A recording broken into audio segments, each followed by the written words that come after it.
नमस्कार दोस्तों, मैं हृदय मिश्रा आप सभी का स्वागत करता हूं। आप कैसे हैं सभी लोग? आई होप आप सभी लोग अच्छे होंगे और अपनी पढ़ाई को बहुत ही बेहतर ढंग से कर रहे होंगे। आइए हम लोग जुड़ते हैं और कई सारी चीज़ें हैं जो आपको यहाँ पर बतानी है, समझानी है। आप जानते होंगे कि जुलाई माह का ये महीना चल रहा है और महीना क्या चल रहा है, मतलब जुलाई माह तो निकल गया है, अगस्त लग गया है। और आज हम लोग जो करेंगे उत्तर प्रदेश विशेष के जो कुछ प्रश्न हैं उन उत्तर प्रदेश विशेष के प्रश्नों को हल करने का प्रयास करेंगे। आइए सीधे आगे बढ़ते हैं और देखते हैं क्या कुछ चीज़ें आज आपके लिए हैं। ध्यान दीजिएगा कि अगर पीडीएफ किसी भी बैच में आपको नहीं मिलेगी तो आप एक बार मैसेज कर दीजिएगा, सर पीडीएफ नहीं अपलोड हुई है। वैसे तो अपलोड कर दिया गया है। आपके एप्लीकेशन पर जो भी बैचेज चल रहे हैं उन सभी बैचेज में आप देखिएगा कि यहाँ पर उत्तर प्रदेश विशेष का कंटेंट आपको अपलोड कर दिया गया है। ठीक है, तो चलिए आगे बढ़ते हैं हम लोग। और जैसे अभी लोअर का एग्जाम है तो हो सकता है कि लोअर के पहले पहले जो है लगभग 15-20 तक, 15-18-19 तक मान लीजिए, हो सकता है कि आपको अगस्त माह वाला भी आपको यूपीएससी वाला मिल जाएगा। ठीक है, मे भी ऐसा हो सकता है, अभी पॉसिबल तो नहीं है क्योंकि अगस्त का सितंबर में आता है, लेकिन चलिए कोई बात नहीं, देख लेते हैं जैसा कि होगा क्या होगा। फिलहाल कोई पीडीएफ अगर आपको नहीं मिलती है, कोई भी एक तरह का इशू होता है तो आप लोग संपर्क हमसे कर सकते हैं। ठीक है, आइए सीधे क्लास को हम आगे बढ़ाते हैं।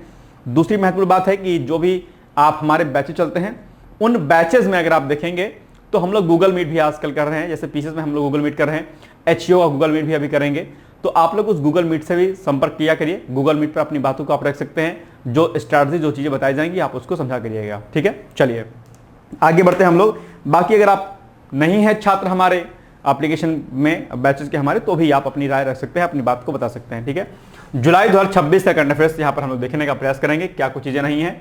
ठीक है, सबसे पहले बात कि आप लोग जो है अभी अगर ये वीडियो हमारा अगर आप देख रहे हैं 2026 में जो है 15 अगस्त के पहले पहले, 17 अगस्त के पहले पहले, तो हमारे सभी कोर्सेज में अभी ऑफर चल रहा है। आप हमारे ऑफर का फायदा उठा सकते हैं। यानी कि 10 अगस्त से लेकर के और 15 अगस्त को जो ऑफर हमारा है 15 अगस्त का, उसको 17 तक करके 17 अगस्त तक हम इसको बढ़ा रहे हैं। यानी कि 15 अगस्त के उपलक्ष्य में 10 अगस्त से लेकर के 17 अगस्त तक आपको हमारे सभी कोर्सेज में आपको ऑफर का फायदा मिल जाएगा। कम फीस में आप एडमिशन ले सकते हैं। किसी भी कोर्स में अगर आपको एडमिशन लेना होगा तो आप इस दिए गए नंबरों पर संपर्क कर सकते हैं और अपने बैच को आप परचेज कर सकते हैं, कोई दिक्कत नहीं। ठीक है, चलिए बाकी सभी लोग लगातार जुड़िएगा, हमसे संपर्क कीजिएगा। कहीं कोई दिक्कत होती, कहीं कोई समस्या होती, बताइएगा। इन दिए गए नंबरों पे आप संपर्क कर सकते हैं और आप कोई अपनी क्वेरी कर सकते हैं यहाँ पर क्लिक करके। ठीक है, चलिए आगे बढ़े हम लोग। चलिए आइए देखते हैं कि आज का पहला जो टॉपिक हमारा क्या है। पहला टॉपिक है उत्तर प्रदेश राज्य राजधानी क्षेत्र, स्टेट कैपिटल रीजन। क्या? स्टेट कैपिटल रीजन का गठन और विकास प्राधिकरण का संचालन। ये टॉपिक मैंने पिछले वाले क्लास में भी आपको कराया था, अगर आपको याद होगा।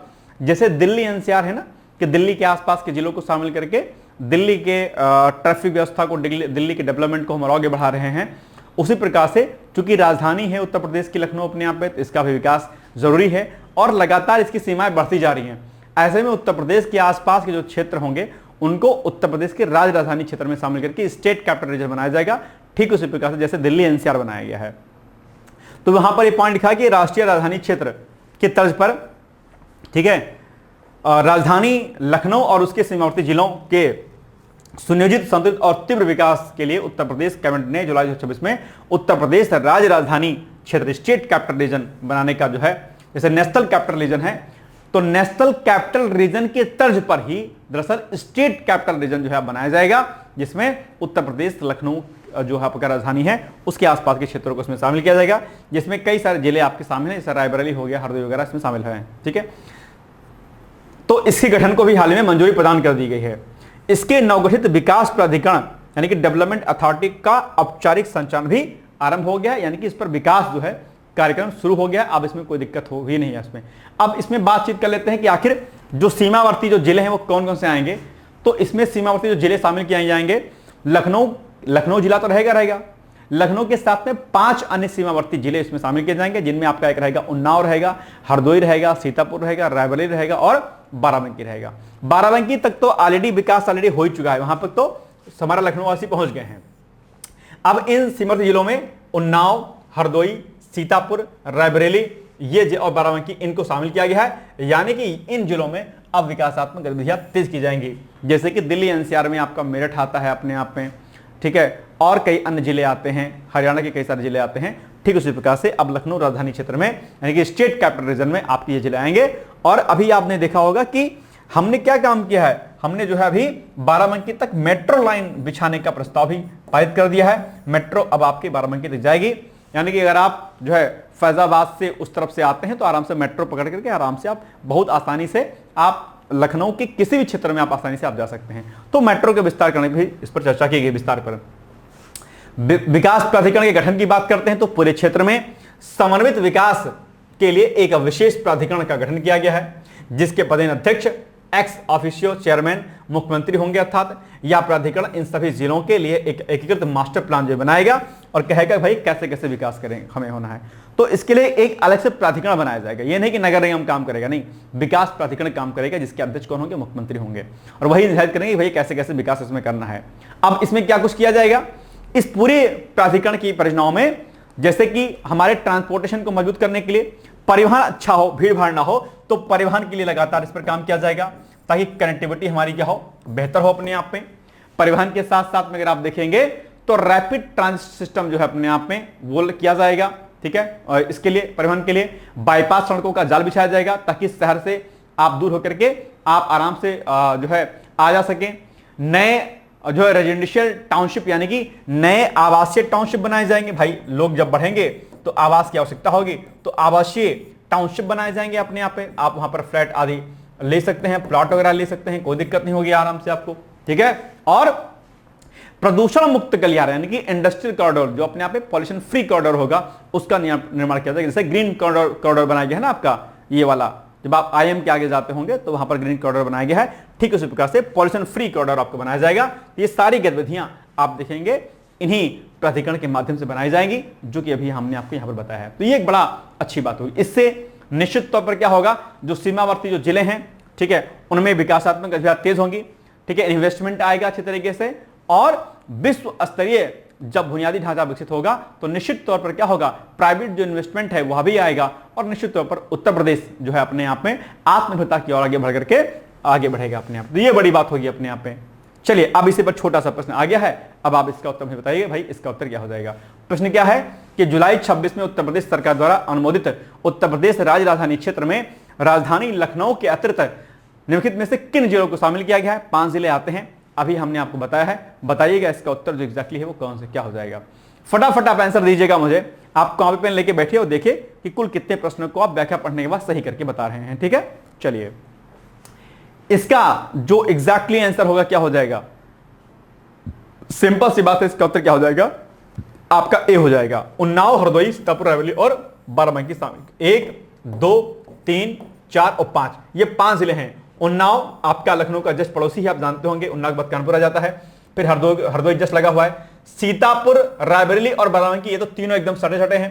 बाराबंकी तो एकदम सटा हुआ है, कोई दिक्कत नहीं है, रायबरेली थोड़ी दूर पे है, सीतापुर भी सटा हुआ है, और हरदोई और उन्नाव, ये 5 डिस्ट्रिक्ट जो है हमारे राज्य राजधानी क्षेत्र में आएंगे। ध्यान दीजिएगा, बड़ा महत्वपूर्ण प्रश्न है, ध्यान दीजिएगा। बाकी इसकी व्याख्या पढ़ी लिखी हुई है, सेम वही व्याख्या जो हमने व्याख्या उसमें पढ़ा है अभी। नीति आयोग के निर्यात तैयारी सूचकांक, ठीक है, ये क्या है, और इस सूचकांक में उत्तर प्रदेश का भी हाल ही में क्या हुआ है, शीर्ष स्थान आया हुआ है, ठीक है। यानी कि जुलाई 2026 में नीति आयोग, जिसको हम लोग क्या बोलते हैं, national institute for transforming India, क्या, national institute of transforming India, NITI, कई बार नीति आयोग का फुल फॉर्म पूछ लेता है।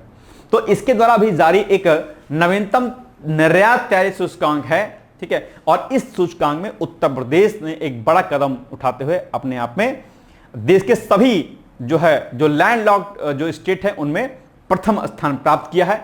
ये उत्तर प्रदेश के लिए अपने आप में बड़ी बात है। वही पॉइंट यहां पे लिखा हुआ है जो ये भी सूचकांक जारी किया गया, जो इंडेक्स जारी किया गया है, इस इंडेक्स में प्रथम स्थान है, ठीक है।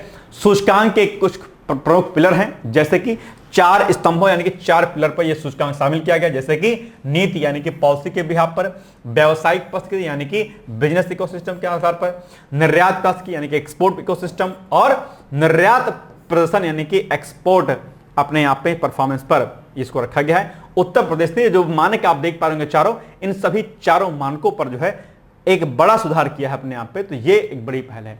यानी कि जो भी आप ये स्टेट जो भी ये आप पिलर देख रहे होंगे, इन सभी पिलर में उत्तर प्रदेश का एक बढ़िया स्थान रहा है, तो निश्चित तौर पर ये आगे आएगा निश्चित तौर पर।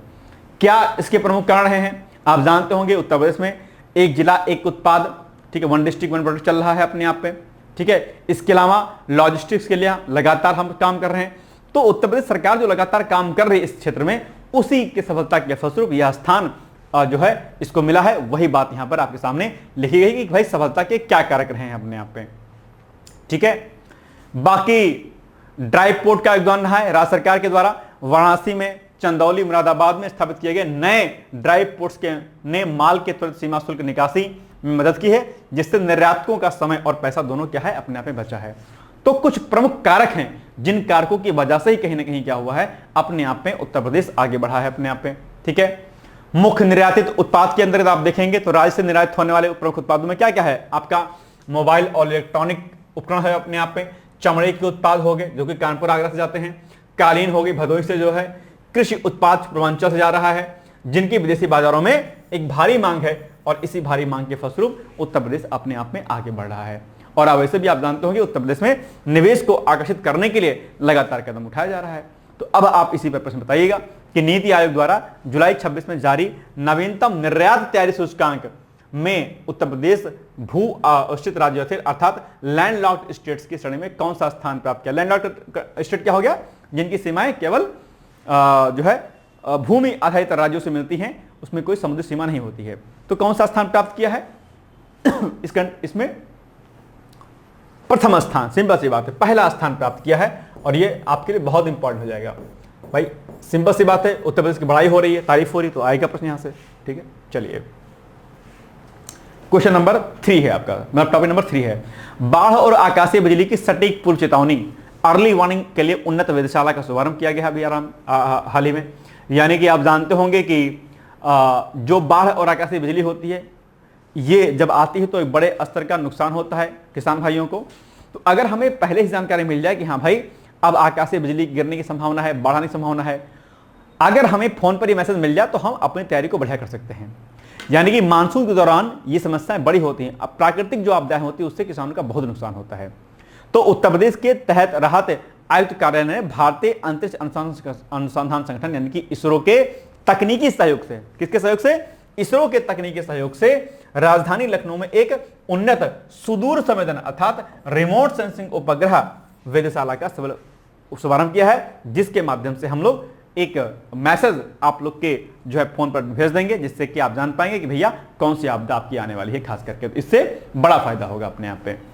यानी कि यह अत्याधुनिक वेधशाला सीधे इसरो के मौसम उपग्रहों से रियल टाइम डेटा प्राप्त करती है और इसमें उपयोग की गई तकनीकी आकाशीय बिजली गिरने या किसी नदी के उफान पर आने के 24 से 48 घंटे पहले ही अत्यंत सटीक भविष्यवाणी करने में सक्षम है। और यही डेटा आपके फोन पे जाएगा और आप अवेयर हो जाएंगे और आप जो है जो नुकसान होता है अचानक से बाढ़ से या फिर आकाशीय बिजली से, उससे होने वाले नुकसान से आप बच पाएंगे, ठीक है।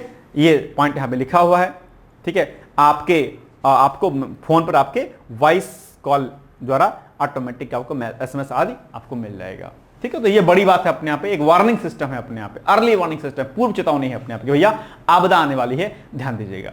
लोकेशन बिहार, जिस लोकेशन पर वो आने वाली होगी उसी लोकेशन के व्यक्तियों पर वो मैसेज ऑटोमेटिक चला जाएगा, ठीक है ना। ये सब बातें यहां पर वही लिखी हुई हैं, ठीक है। अच्छा, इस प्रणाली को राज्य के सभी ग्राम पंचायतों में लगे पब्लिक एड्रेस सिस्टम और सायरन से भी जोड़ा गया है, ताकि जिनके पास मोबाइल फोन नहीं है वे भी समय से रहते सुरक्षित स्थानों पर पहुंच सके अपने आप। यानी कई बार पंचायतों में आजकल सायरन लगाए जा रहे हैं, जैसे बहुत सारे लोग के पास फोन नहीं होता, जा ही नहीं पाएंगे भैया आपदा आने वाली है, तो जो पंचायत घर होते हैं वहां पर एक सायरन लगाया जाएगा, वो बजेगा तो आप जान, जैसे जेल वगैरह में नहीं होता है कि कोई अगर ऐसा कोई दिक्कत होती है तो सायरन बजने लगता है भों करके, है ना, सब सारी पुलिस अलर्ट हो जाती है, बस ऐसे ये भी होगा अपने आप। तो ये बड़ी बात है जो कि अभी सरकार ने इस पर काम किया है, निश्चित तौर पर इसका बड़ा फायदा होगा अपने आप में, ठीक है। डिजास्टर रिस्पांस की बात करते हैं तो इस वेधशाला का सीधा संपर्क राज्य आपदा मोचन बल यानी कि SDRF यानी कि स्टेट डिजास्टर, जो आपने SDRF जो होता है, जैसे एक होता है NDRF, ठीक है, और एक होता है अपने यहाँ पे SDRF, ठीक है। तो ये तैयार रहेगा हमेशा और जैसे कोई आपदा आएगी तुरंत ये एक्टिव हो जाएगा। अच्छा, NDRF के अध्यक्ष कौन होते हैं, PM होते हैं, जानते होंगे, ठीक है, और SDRF के CM होते हैं, और एक होता है डिस्ट्रिक्ट लेवल पर DDRF, उसके अध्यक्ष कौन होते हैं, DM होते हैं, ठीक है, पूछ सकता है एग्जाम में। तो ये जो आपका SDRF होगा इसके नियंत्रण की कक्ष से है, जिससे त्वरित बचाव दल को आपदा आने से पहले ही समय स्थान पर तैनात किया सकेगा। जैसे कोई अलर्ट आएगा, मान लेते कोई एक्स नाम पर कोई अलर्ट आया है, सीधे एसडीआरएफ की टीम इस स्थान पर पहुंच जाएगी और वहां पर सारा जो है काम शुरू कर देगी अपना अच्छे तरीके से। चलिए अब आप बताइए, बाढ़ और आकाशीय बिजली, ठीक है, जैसी प्राकृतिक आपदाओं से होने वाले नुकसान को कम करने के लिए जुलाई 26 में उत्तर प्रदेश के राहत आयुक्त कार्यालय ने भारतीय अंतरिक्ष अनुसंधान संगठन के सहयोग से लखनऊ में किस तकनीकी आधारित वेधशाला का शुभारंभ किया है? बताइए कौन सी तकनीकी है? जल्दी से कमेंट करिएगा भाई, प्रश्न 30 है, टाइम लग जाएगा, इसे जल्दी बताइएगा आप लोग, फटाफट क्या हो जाएगा इसका उत्तर। रिमोट सेंसिंग उपग्रह तकनीकी, ठीक है, B is the right answer. चलिए आगे बढ़ते हैं हम लोग। गोरखपुर में प्रदेश के दूसरे सबसे बड़े कृत्रिम बुद्धिमत्ता और machine learning hub and machine learning का उद्घाटन किया गया है। बड़ी इंटरेस्टिंग न्यूज है, मैंने पिछली क्लास में आपको बताया था, लेकिन फिर से आप जान लीजिए। यानी कि इंफॉर्मेशन टेक्नोलॉजी के क्षेत्र में देश का अग्रणी राज्य बनने के विजन के अनुरूप अगर आप देखेंगे तो जुलाई 26 में गोरखपुर में प्रदेश के दूसरे सबसे बड़े कृत्रिम बुद्धिमत्ता और मशीन लर्निंग हब, ठीक है, यानी कि artificial intelligence and machine learning hub का उद्घाटन और संचालन आरंभ कर दिया गया है। और आप जानते होंगे इसका जो पहला हब था वो कहां था? नोएडा में था। तो पहला नोएडा में बनाया गया था और अब दूसरा कहां पर बना है? आपके गोरखपुर में बनाया गया है, जो कि मुख्यमंत्री योगी आदित्यनाथ का गढ़ माना जाता है। ठीक है, इसमें क्या कुछ होगा? जैसे कि बुनियादी ढांचा, यानी कि इस हब में उच्च क्षमता वाले सुपर कंप्यूटर, अत्याधुनिक डेटा सेंटर और उन्नत रोबोटिक्स प्रयोगशालाएं स्थापित की गई हैं, जो शोधकर्ताओं और युवा नव प्रवर्तकों को विश्व स्तरीय जो है निःशुल्क सुविधाएं प्रदान करेंगे अपने आप पे। तो ये बड़ा सुधार होगा। इसमें मुख्य रूप से एआई समाधान होगा, यानी कि एआई सॉल्यूशंस पर जोर दिया जाएगा, जो पूर्वांचल की स्थानीय समस्याओं का समाधान कर सकेंगे। और इनमें चाहे फसल रोगों की पहचान करना हो, ठीक है, टेलीमेडिसिन की बात हो, यानी कि स्वास्थ्य देखभाल की बात हो, और इसे स्थानीय भाषा में जो है इसको रखा जाएगा, ताकि जो लोग होंगे वहां के आसपास के वो एआई के माध्यम से अपनी समस्याओं को आप कर पाएंगे, दूर कर पाएंगे। तो ये बड़ी बातें हैं जो आपको ध्यान रखनी है। ठीक है, ये वही बातें लिखी हुई हैं सेम। इनक्यूबेशन सेंटर, अर्थात इस हब में एक बृहद इनक्यूबेशन सेंटर भी स्थापित किया गया, जो डीप टेक क्षेत्र में काम करने वाले स्थानीय स्टार्टअप्स को प्रारंभिक पूंजी, तकनीकी मार्गदर्शन और विधिक सहायता भी प्रदान करेगा। इसमें एक इनक्यूबेशन सेंटर बनाया जाएगा, ये बड़ी बात है। ठीक है, मदन मोहन मालवीय प्रौद्योगिकी विश्वविद्यालय गोरखपुर के साथ एक रणनीतिक समझौता भी किया गया, जिससे वहां के छात्र सीधे इस हब की परियोजनाओं में इंटर्नशिप कर सकेंगे। यानी कि जो भी लोग बच्चे इंटर्नशिप करना चाहेंगे वो इसमें आकर के अपना इंटर्नशिप पूरा कर सकते हैं और आगे बढ़ सकते हैं। तो बड़ी बात है अपने आप पे ये। चलिए, जुलाई 26 में उत्तर प्रदेश के किस शहर में राज्य के दूसरे सबसे बड़े कृत्रिम बुद्धिमत्ता और मशीन लर्निंग हब का औपचारिक उद्घाटन किया गया है? कहां पर किया गया है? पहला तो इसका कहां पर किया गया था? इसका पहला किया गया था नोएडा में, और दूसरा अभी कहां पर किया गया है? दूसरा किया गया है आपके गोरखपुर में, यानी कि सी इज द राइट आंसर। ठीक, आसान है, कोई दिक्कत तो है नहीं। ठीक है, चलिए क्वेश्चन नंबर 5 आ गया। यही बड़ी बात है अपने आप पे, डिजिटल धोखाधड़ी को लेकर के प्रश्न इसमें दिया गया है। ठीक है, डिजिटल धोखाधड़ी पर प्रहार के लिए साइबर कमांडो दस्तों की तैनाती, ये बड़ा चर्चाओं में भी रहा है। ध्यान दीजिएगा, आप जानते होंगे लगातार ऑनलाइन ठगी बढ़ रही है, साइबर फ्रॉड खूब बढ़ रहा है, डेटा चोरी बढ़ रही है। ऐसे में इसको रोकने के लिए दरअसल अपराधियों के सिंडिकेट को ध्वस्त करने के लिए उत्तर प्रदेश पुलिस ने अभी हाल ही में क्या किया है, राज्य के सभी 75 जो आपके डिस्ट्रिक्ट है उनमें एक विशेष रूप से साइबर कमांडो जो होते हैं, है ना, एक तो नॉर्मल कमांडो होते हैं जो लड़ते झगड़ते हैं, है ना, मतलब लड़ते हैं, झगड़ते क्या मतलब लड़ते हैं दुश्मनों से, और एक हो गया साइबर कमांडो, मतलब कि जो साइबर क्राइम होता है उससे निपटने के लिए साइबर क्राइमों के दस्तों की औपचारिक तैनाती कर दी है। कहां पर? यूपी के सभी 75 जिलों में। अब साइबर अपराध जो भी होता है उनमें निगरानी के लिए ये साइबर कमांडो क्या रहेंगे, काम करेंगे अपने आप पे। ये बड़ी बात है। ठीक है, और इनको जो है एक खास प्रशिक्षण दिया जाएगा, अर्थात इन कमांडोज को राष्ट्रीय रक्षा विश्वविद्यालय जो कि गांधीनगर में है और सीबीआई की साइबर विंग के द्वारा इनको खास प्रशिक्षण दिया जाएगा। ये डिजिटल फॉरेंसिक, डार्क वेब की निगरानी और ब्लॉकचेन तकनीकी का इनको नॉलेज होगा, जिनमें इनको एक महारत हासिल होगी, और इसके बिहाफ पे ही ये साइबर क्राइम को क्या करेंगे, अपने आप पे रोक पाएंगे। ये बड़ी बात है। तो इनके सहयोग से इनको प्रशिक्षित किया जाएगा, ये विश्वविद्यालय के द्वारा, सीबीआई के द्वारा, जो अलग अलग विंग्स है इनके द्वारा। इन दस्तों को भारत सरकार के राष्ट्रीय साइबर अपराध रिपोर्टिंग पोर्टल और हेल्पलाइन नंबर 1930 से सीधे जोड़ा जाएगा। इनको किसी भी पीड़ित द्वारा ठगी की शिकायत दर्ज कराते ही ये कमांडो तुरंत कार्रवाई कर पीड़ित की धनराशि को अपराधियों के खाते में जाने से पहले ही क्या कर लेंगे, रोक कर देंगे। मान लेते हैं ए नाम का कोई व्यक्ति है, उसको लगता है कि भैया उसके साथ फ्रॉड हो रहा है, तुरंत शिकायत करेंगे, ये कमांडो तुरंत एक्टिव हो जाएंगे और पैसा जो इसके अकाउंट में जाने वाला होगा उसको रोक करके आपको सीधे वापस करवा देंगे। तो ये साइबर जो क्राइम होता है उस पर बड़ी बात है अपने आप पे, ठीक है।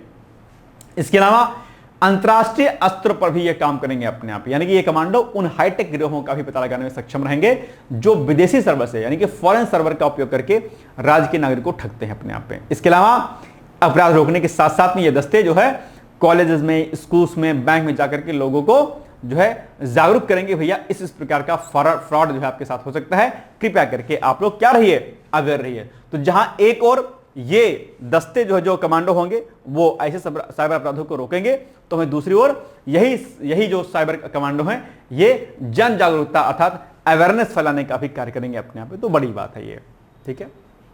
चलिए अब आप बताइए, ऑनलाइन धोखाधड़ी और वित्तीय साइबर अपराधों पर त्वरित कार्रवाई करने के लिए जुलाई 2026 में उत्तर प्रदेश पुलिस द्वारा सभी 75 जिलों में किस विशेष दस्ते की तैनाती की गई है? बताइए फटाफट जल्दी से। भाई 30 प्रश्न हैं और व्याख्याएं सबकी बड़ी हैं, इसलिए जल्दी से उत्तर दीजिएगा आप लोग। उत्तर क्या हो जाएगा इसका? बी, यानी कि साइबर कमांडो। आसान है आपके लिए। चलिए अब आ गया वन महोत्सव, यह भी चर्चाओं में रहा, आप जानते होंगे। तो वन महोत्सव के अंतर्गत 45 करोड़ पौधारोपण का नया रिकॉर्ड और जियो टैगिंग अभी हो चुकी है। उत्तर प्रदेश में पर्यावरण संरक्षण को जन आंदोलन का रूप देते हुए जुलाई 26 में मनाए गए वार्षिक वन महोत्सव के दौरान राज्य सरकार ने एक ही दिन में यह रिकॉर्ड 45 करोड़ नए पौधे लगाने का अपना महत्वाकांक्षी सफलता लक्ष्य जो है पूरा कर लिया है। आजकल लगातार जो है सरकार पौधारोपण पर काम कर रही है और ये एक बड़ी उपलब्धि जो है हासिल हुई है, ठीक है। इसमें 100% पौधों की जियो टैगिंग भी कर दी गई है अपने आप में, ठीक है। इससे उपग्रह के माध्यम से प्रत्येक पौधे की निगरानी की सकेगी। ये नहीं कि भैया पौधे लगा दिया छोड़ दिया, इसकी जियो टैगिंग की गई है ताकि सैटेलाइट के माध्यम से हम जान पाएंगे कि वास्तव में जो हमने पौधा लगाया था इसकी जो स्थिति है, फिलहाल जो कंडीशन है इसकी वास्तव में भी फिलहाल कैसी है। तो ये अपने आप पे निगरानी तंत्र जो है इसका बड़ा मजबूत रहेगा, हम जान पाएंगे भैया इसमें क्या होगा। और इसमें जो है इस पूरे अभियान में पौधारोपण में सभी डिपार्टमेंट्स के लोगों ने बढ़ चढ़ के हिस्सा लिया, महिलाएं हो, नारी शक्ति हो, कोई भी हो, सभी के द्वारा जो है इसमें काम किया गया। और महिलाओं के द्वारा अगर आप देखेंगे तो महिलाओं के द्वारा नारी शक्ति वन का भी इसमें निर्माण किया गया है, ये देखिए, ठीक है। महिलाओं के द्वारा विशेष रूप से नारी शक्ति वन, ठीक है, यह भी स्थापित किया गया है। चलिए विशिष्ट प्रजातियों का इसमें जो रोपण किया गया है जो खास करके जलवायु परिवर्तन को रोकेंगे अपने आप। इसमें नीम है, बरगद है, अपने आप पे पीपल है, ये कुछ अच्छे पौधे होते हैं जिनको लगाया गया अपने आप पे, ठीक है। चलिए ये पहल राज्य के कुल भौगोलिक क्षेत्रफल में ग्रीन कवर यानी कि हरित आवरण को 15% तक ले जाने के लक्ष्य में मील का पत्थर साबित होगी, जिससे कार्बन पृथक्करण में भारी वृद्धि दर्ज की जाएगी। चलिए अब आप बताइए, जुलाई 2026 में आपको बताना इसका उत्तर क्या हो जाएगा। वन महोत्सव के अंतर्गत प्रदेश सरकार ने एक ही दिन में कितने करोड़ पौधे लगाने का रिकॉर्ड जो है स्थापित किया है और उनकी उत्तरजीविता सुनिश्चित करने के लिए किस तकनीक को अनिवार्य किया गया है? कौन सी तकनीक रहेगी जो इन पौधों की निगरानी करेगी? क्या हो जाएगा इसका उत्तर? सिंपल सी बात है, 45 करोड़ पौधे लगाए गए और जियो टैगिंग के माध्यम से इन पौधों की क्या की जाएगी? निगरानी की जाएगी, यानी कि सी इज द राइट आंसर, ठीक है ना भाउस। चलिए अब आ गया आपका नेक्स्ट टॉपिक, रक्षा औद्योगिक गलियारे के अलीगढ़ और झांसी नोट्स में प्रत्यक्ष विदेशी निवेश के नए सामरिक समझौते, अर्थात उत्तर प्रदेश रक्षा उत्पादन का वैश्विक केंद्र बनने के विजन के अनुरूप जुलाई 26 में उत्तर प्रदेश रक्षा औद्योगिक गलियारा यानी कि Uttar Pradesh defence industrial corridor के अलीगढ़ और झांसी नोट्स में भारी हथियारों के स्वदेशी निर्माण हेतु प्रत्यक्ष विदेशी निवेश यानी कि एफडीआई के कई और नए बृहद सामरिक यानी कि स्ट्रैटेजिक जो है पार्टनरशिप पर साइन किए गए हैं। तो ये बड़ी बात है, आजकल उत्तर प्रदेश इस क्षेत्र में खूब बढ़ा गया है ना। और इसके तहत अगर आप देखेंगे तो इसके तहत यूरोपीय और एशियाई रक्षा कंपनियों ने स्थानीय एमएसएमई के माध्यम से जो है अपना ज्वाइंट जो है उद्यम अपना लगाया है। तो ये बड़ी बात है अपने आप में और इसमें सरकार लगातार काम कर रही है, ये आप यहाँ पर देख पा रहे होंगे, ठीक है। चलिए इन नोट्स में मुख्य रूप से असॉल्ट राइफल्स, तोप के गोले, ठीक है, और अत्याधुनिक मानव रहित हवाई वाहन, ये सब जो है ड्रोन आदि इसमें बड़े स्तर पर यहां पर मैन्युफैक्चर किए जाएंगे, जो कि अभी हम लगातार इस पर काम कर रहे हैं अपने आप में, ठीक है। तो ये खास बात है। इसके अलावा अगर आप देखेंगे तो विदेशी कंपनियों के साथ में इन समझौतों में जो टेक्नोलॉजी ट्रांसफर है कि भैया ये हमारी टेक्नोलॉजी है, हम इस टेक्नोलॉजी को आपको देते हैं, आप इस टेक्नोलॉजी का प्रयोग करके नए नए जो है क्या कहते हैं प्रोडक्ट जो है बना सकते हैं। तो ये भी बात इसमें कही गई है, कोई दिक्कत नहीं है, ठीक है। और इससे जो है अपने आप में जो रक्षा कलपुर्जे होंगे उनकी सप्लाई चेन बढ़ेगी अपने आप में, और जो बुंदेलखंड का जो क्षेत्र है, जो कि पिछड़ा क्षेत्र है अपने आप पे, इन प्रकार की कंपनियों के आने से वहां पर प्रत्यक्ष अप्रत्यक्ष प्रकार के बहुत प्रकार के रोजगार का सृजन होगा, और बुंदेलखंड झांसी का जो क्षेत्र है अपने आप पे वह आगे बढ़ेगा। तो ये बड़ी बात है, वो सारी बातें यहां पर अलग अलग लिखी गई है, मैंने आपको बता दिया है, ठीक है। आर्थिक प्रभाव क्या क्या पड़ेगा, ठीक। चलिए अब इसी पर प्रश्न नंबर 7 है जो कि आपको बताना है। उत्तर प्रदेश, ठीक है, क्या कह रहा है कि उत्तर प्रदेश रक्षा औद्योगिक गलियारे के किन 2 नोट्स में जुलाई 26 में भारी हथियारों और मानव रहित हवाई वाहनों के स्वदेशी निर्माण हेतु प्रत्यक्ष विदेशी निवेश के नए सामरिक समझौतों पर साइन किया गया, बताइएगा आप लोग। अलीगढ़ और झांसी तो होगा, सिंपल सी बात है, अलीगढ़ और झांसी वाले में ही ऐसा किया गया है, यानी कि B is the right answer, ठीक है, B is the right answer. ये अलीगढ़ और झांसी क्षेत्र में जो है ये काम किया गया। तो झांसी बुंदेलखंड का जो क्षेत्र है, अलीगढ़ का, ये सब इसमें चीजें अच्छी होंगी। अब चलिए अब नेक्स्ट टॉपिक आपका वेक्टर जनित रोगों के नियंत्रण हेतु वृहद संचारी रोग नियंत्रण अभियान का राज्यव्यापी शुभारंभ हुआ है। आप जानते हो कि वेक्टर जो बॉर्न डिजीज होती हैं आजकल खूब बढ़ती हैं, और खास करके जब आप बाढ़ का क्षेत्र आता है, ये जो समय जो अभी चल रहा है, ऐसे में वेक्टर डिजीज आपकी खूब बढ़ती हैं। ऐसे में इनको नियंत्रित करने की लगातार सरकार काम कर रही है, यानी कि जल भराव के कारण जो है बहुत प्रकार के मच्छर और दूषित जल से फैलने वाली बीमारियां फैलती हैं। ऐसे में 2026 में त्रिस्तरीय संचारी रोग नियंत्रण कार्यक्रम का जो है शुभारंभ अभी हाल ही में किया गया है, जिनके माध्यम से इन वेक्टर जनित रोग जैसे कि आपके डेंगू हो गया, मलेरिया हो गया, चिकनगुनिया हो गया, जापानी इंसेफ्लाइटिस हो गया, और जो अलग अलग जो वाटर बॉर्न डिजीज होती है, जिसमें आपका हैजा हो गया, डायरिया हो गया, इनका अंकुश लगाना ही है क्या है इस अभियान का काम है अपने आप। यानी कि वेक्टर जनित जो रोग होते हैं अपने आप पे, चाहे वो आपके जो है पानी के जमाव से हो अपने आप में या किसी अन्य कारण से हो, कोई भी अगर वेक्टर जनित रोग है तो उस पर नियंत्रण करने का कार्य इसी कार्यक्रम के तहत किया जा रहा है। ये सारी बातें यहां पर आपके सामने लिखी हुई हैं, और अलग अलग आप लोग डेंगू के बारे में, ठीक है, मलेरिया के बारे में, ठीक है, मादा एनाफिलीज और एडिस एसेप्टी की तरह फैलता है अपने आप पे, एडिस एसेप्टी और मादा एनाफिलीज, चिकनगुनिया और जापानी इंसेफ्लाइटिस, मस्तिष्क ज्वर जिसको बोलते हैं, गोरखपुर क्षेत्र में खूब फैलता है अपने आप पे, ठीक है, या वाटर बॉर्न जो डिजीज होती है, जैसे हैजा हो गया, डायरिया हो गया, इन पर क्या करना है अपने आप, इन पर रोक लगाना है। तो ये आप पढ़िएगा और इन रोगों के बारे में अलग से पढ़ लीजिएगा, ये आपके एचसीयू के एग्जाम के लिए बहुत इंपॉर्टेंट है, या बाकी जो अदर एग्जाम होते हैं उनके लिए भी बड़ा इंपॉर्टेंट होता है, आपकी परीक्षा में यहां से प्रश्न पूछा जाता है। अच्छा, एक दस्तक अभियान है, शायद आप जानते होंगे, इसी के समानांतर ग्रामीण क्षेत्रों में दस्तक अभियान चलाया जा रहा है। क्या दस्तक अभियान, शायद आप जानते होंगे दस्तक अभियान क्या होता है। तो दस्तक अभियान इसी कार्यक्रम के सिमिलर चलाया जाता है। इसमें क्या होता है, आशा के जो कार्यकर्ता होती हैं, आशा और आंगनवाड़ी कार्यकर्ता घर घर जाकर के बुखार के रोगियों की पहचान कर रही हैं और उन्हें मेडिकल निःशुल्क मेडिकल किट भी प्रदान कर रही हैं, ठीक है। आप एग्जाम में कई बार आशा का फुल फॉर्म पूछ लेता है, ASHA आशा, एक होता है आपका आंगनवाड़ी और एक होता है आपका एनम आंगनवाड़ी, और एक होता है आपका एनम, जिसको हम लोग क्या बोलते हैं, ट्रिपल ए के नाम से जानते हैं। इनको हम ट्रिपल ए के नाम से जानते हैं। इनकी बड़ी भूमिका होती है, याद रखिएगा। आशा का फुल फॉर्म पढ़ लीजिएगा आप लोग, एक बार मैंने आपको एचओ की क्लास में मैंने कई बार आपको समझाया हुआ है, ठीक है।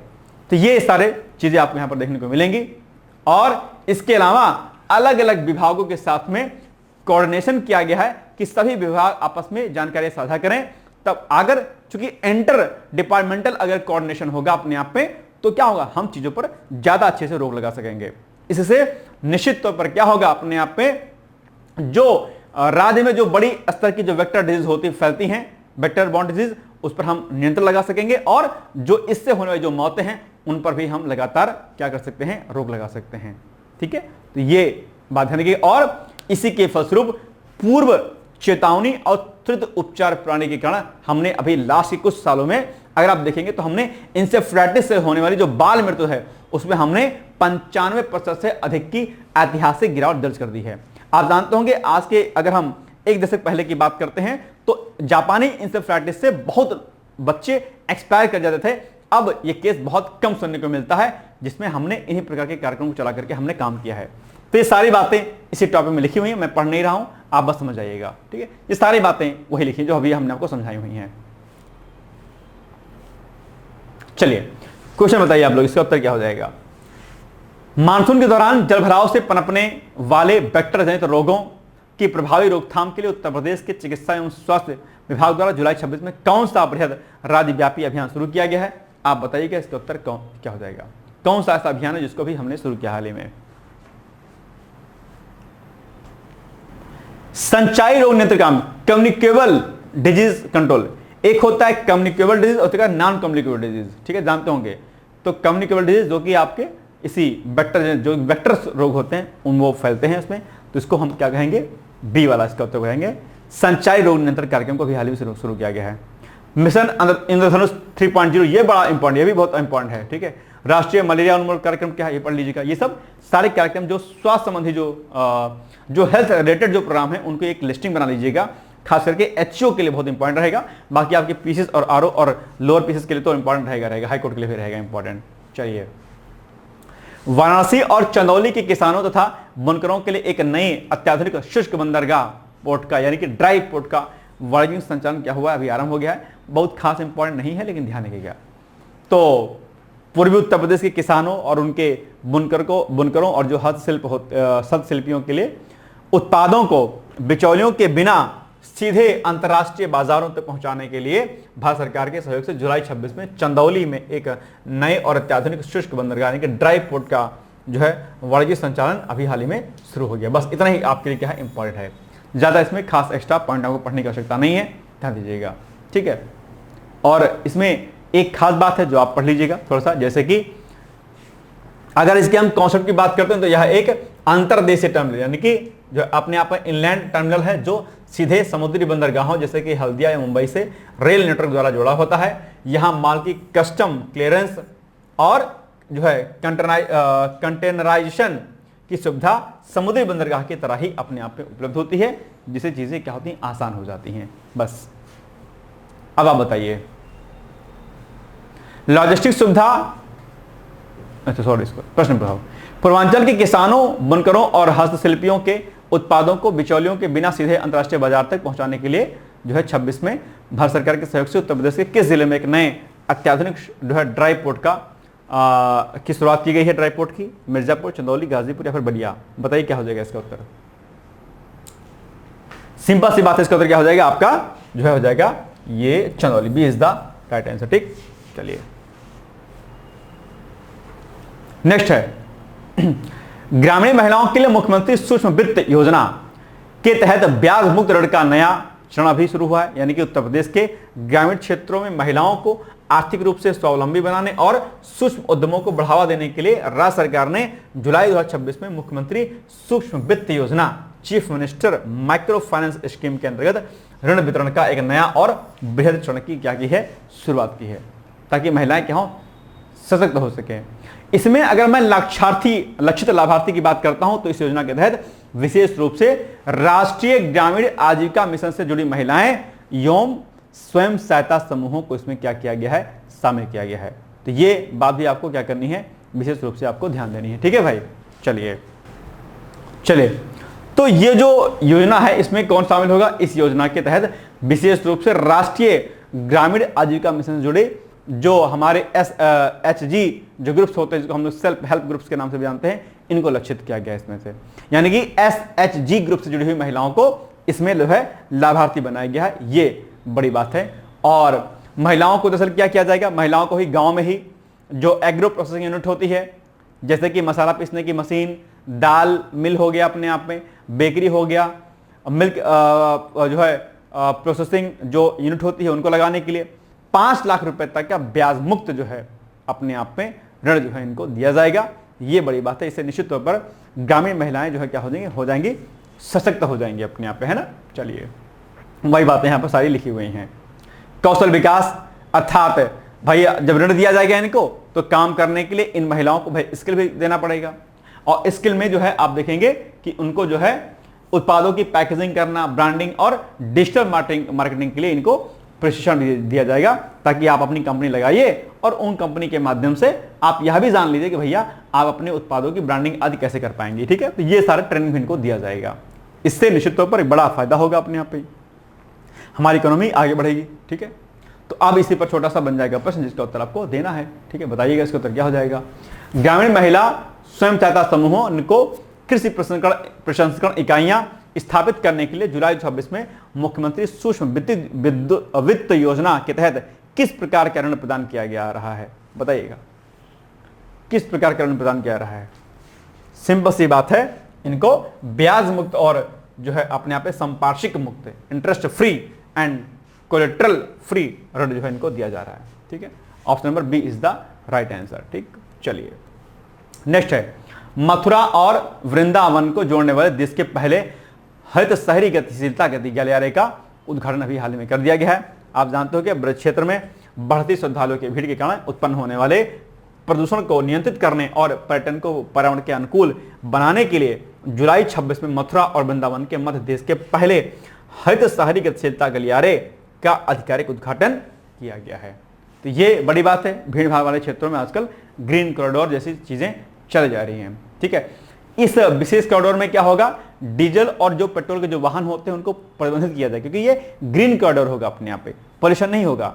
और इनके स्थान पर जो है केवल अत्याधुनिक जो वातानुकूलित जो इलेक्ट्रिक बसेस होती हैं या जो सोलर एनर्जी से जो चलने वाली जो ई रिक्शा आदि होते हैं उनको चलाया जाएगा अपने आप पे। तो ये बड़ी बात है जो कि यहाँ पर आपके सामने यहाँ पर लिखी गई है, सेम वही बात जो मैंने आपको बताई है। इससे और इसमें क्या होगा, इस पूरे मार्ग पर जो है हर 2 किलोमीटर की दूरी पर जो है अपने आप में फास्ट चार्जिंग पॉइंट लगाए जाएंगे, ताकि लोग अपने वाहन को चार्ज कर सकें अपने आप में। और इस पूरे परिवहन प्रबंधन प्रणाली को मजबूत करने के लिए व्यापक स्तर पर जो है निगरानी की जाएगी इसकी। ठीक है, तो कोई दिक्कत नहीं होने का। और इससे निश्चित तौर पर क्या होगा, जो मथुरा वृंदावन का जो क्षेत्र है उसमें जो कार्बन एमिशन होता है अपने आप, जो नॉइज पोल्यूशन होता है उसमें कमी आएगी, और जो वहां के जो मंदिर हैं, जो धर्म स्थल हैं, उनको इन पॉल्यूशन से कोई नुकसान नहीं होगा अपने आप पे, है ना, ध्यान रखिएगा। चलिए, जुलाई 2026 में प्रदेश में धार्मिक पर्यटन और पर्यावरणीय स्थिरता को बढ़ावा देने के लिए देश के पहले हरित शहरी गतिशीलता गलियारे का उद्घाटन किन 2 शहरों के मध्य में किया गया है। माफ कीजिएगा, ऑप्शन नंबर बी जो है बहुत किया गया है, जो हमारी टीम ने बनाया है शायद ध्यान नहीं दिया। बी वाले ऑप्शन उन्होंने लगभग सभी प्रश्नों में कर दिया है। थोड़ा सा इस पॉइंट को आपको क्या करना है, ध्यान देना है। ठीक है, बताइए, सिंपल सी बात है, बी होगा इसका उत्तर, कुछ इफ बट करना नहीं है आपको, B is the right answer. ठीक है, ज्यादा टेंशन लेना नहीं है आपको फालतू का। चलिए, क्वेश्चन नंबर 12 आ गया आपके सामने। ठीक है, अब टॉपिक नंबर मतलब 12 आ गया, इसका फिर बताना है आपको। राज्य के सभी सरकारी विद्यालयों में अकादमिक बैंक ऑफ क्रेडिट प्रणाली का 100% डिजिटल एकीकरण यानी कि राष्ट्रीय शिक्षा नीति 2020 ठीक है के प्रावधानों को धरातल पर उतारते हुए उत्तर प्रदेश के उच्च शिक्षा विभाग ने जुलाई 26 में राज्य के सभी सरकारी विश्वविद्यालयों और संबद्ध महाविद्यालयों में एक समान अकादमिक बैंक ऑफ क्रेडिट प्रणाली का 100% डिजिटल एकीकरण ठीक है सफलतापूर्वक क्या कर लिया है, पूरा कर लिया है। यह बड़ी बात है। और यह एक आभासी जो है अपने आप स्टोरेज हाउस है जहां छात्रों द्वारा अपने पाठ्यक्रम के दौरान अर्जित किए गए अकादमिक क्रेडिट का डिजिटल रिकॉर्ड सुरक्षित जो है रखा जाएगा। तो कुछ ऐसी पहल है जो अपने आप में बड़ी अच्छी तरीके से चलाई जा रही हैं, इसका फायदा होगा। और इसे भारत सरकार के डिजी लॉकर प्लेटफॉर्म से जोड़ा गया है, जिससे फर्जी डिग्री मार्कशीट जो आदि होती है वो समस्या अपने आप में क्या हो जाएगी, पूरी हो जाएगी। ठीक है, तो ये खास बातें हैं जो आपको यहां पर ध्यान रखनी है। ज्यादा इसमें कुछ एक्स्ट्रा पॉइंट आप मत पढ़िएगा। ठीक है, बाकी मैगजीन आपको दी गई होगी, मैगजीन के माध्यम से आप पॉइंट्स को पढ़ लीजिएगा। यहां पर अगर मैं सारे पॉइंट पढ़ूंगा तो एक बहुत ज्यादा टाइम लग जाएगा, इसलिए मैं शॉर्ट्स में आपको केवल इंपॉर्टेंट की पॉइंट्स में आपको बता के छोड़ दे रहा हूं। बाकी जो मैगजीन आपको दी गई है और इसकी आप उससे पढ़ लीजिएगा सारे पॉइंट्स को, नहीं तो वीडियो बन जाएगा 2.5 घंटे का। फिर आप कहेंगे सर इतना बड़ा वीडियो सर कैसे बना दिया आपने। राष्ट्रीय शिक्षा नीति 2020 के अनुरूप छात्रों को बहुप्रवेश और बहुनिकासी की सुविधा प्रदान करने के लिए उत्तर प्रदेश के उच्च शिक्षा विभाग ने जुलाई 26 में किस प्रणाली का 100% डिजिटल एकीकरण पूरा कर लिया है। बताइए क्या हो जाएगा इसका उत्तर। सभी प्रश्नों का उत्तर मुझे लग रहा है डी ही दिया गया भाई साहब, क्या किया जाए। खैर कोई बात नहीं, मेन है आप पॉइंट पढ़ लीजिएगा, बाकी कोई दिक्कत नहीं है। अकादमिक बैंक ऑफ क्रेडिट यानी कि D is the right answer. ठीक है, चलिए। कानपुर, आगरा और गाजियाबाद में शून्य कार्बन उत्सर्जन वाली 200 नई इलेक्ट्रिक बसों का संचालन अभी आरंभ कर दिया गया है। ठीक है, अब आप, ये बड़ी बात है, आजकल लगातार हम लोग इन प्रकार के इलेक्ट्रिक बसों का पर काम कर रहे हैं। ठीक है, तो उत्तर प्रदेश के प्रमुख औद्योगिक महानगरों में बढ़ते वायु प्रदूषण पर कड़ा प्रहार करने के लिए राज्य के नगर विकास विभाग द्वारा जुलाई 26 में कानपुर, आगरा और गाजियाबाद नगर निगमों को शून्य कार्बन उत्सर्जन वाली 200 नई अत्याधुनिक वातानुकूलित इलेक्ट्रिक बसों समर्पित कर दी गई, जिनका वाणिज्यिक संचालन आरंभ हो गया है। आप जानते हो कि कार्बन इमिशन को रोकने के लिए हम लगातार काम कर रहे हैं। ठीक है, एयर क्वालिटी इंडेक्स हमारी सही रहे अपने आप में, लोग पॉल्यूशन फ्री सिटी के रूप में उसको जाने, ऐसे में इन प्रकार की इलेक्ट्रिक बसों का जो संचालन बड़ी अच्छी बात है।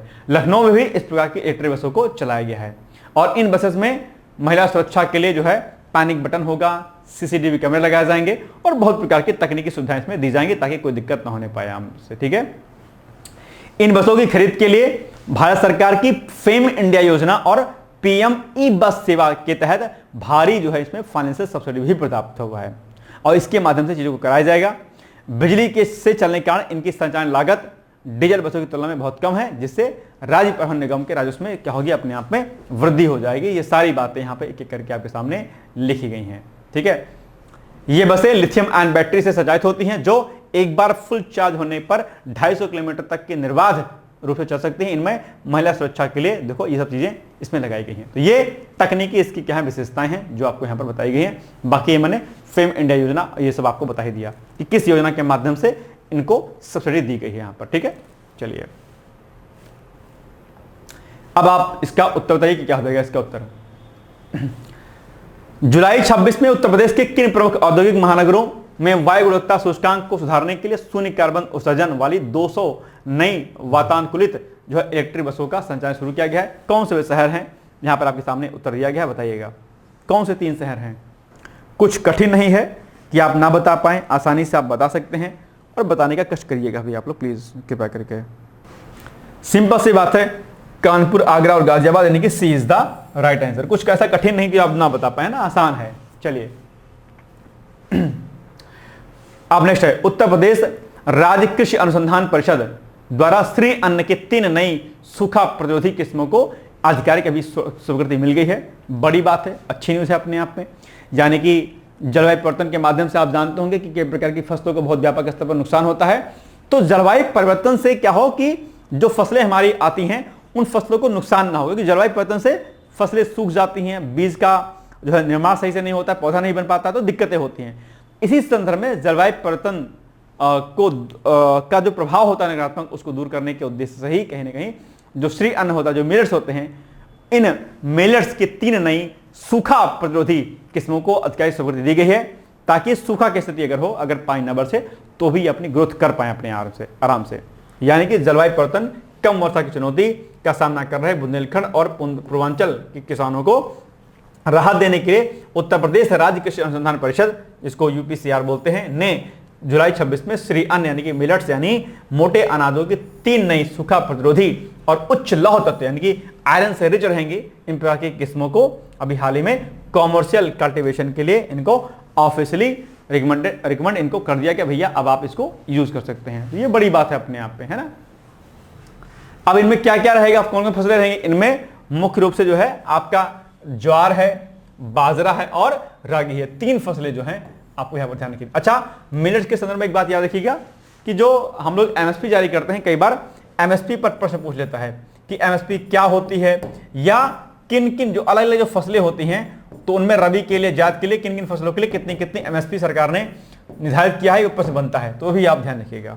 ठीक है, इन नई किस्मों को सामान्य फसलों की तुलना में आधी से भी कम सिंचाई की आवश्यकता होती है, क्योंकि ये क्या सूखा को झेल सकती हैं। इसके अतिरिक्त इनकी जड़ें अधिक गहराई तक होती हैं, जो मिट्टी के भीतर से ही नमी को सोखने में क्या होती हैं, सक्षम होती है। जितना गहराई में जाएंगे नमी को ऑब्जर्व कर लेंगे तो पानी बरसे चाहे ना बरसे कोई दिक्कत नहीं होगी अपने आप पे। ठीक है, चलिए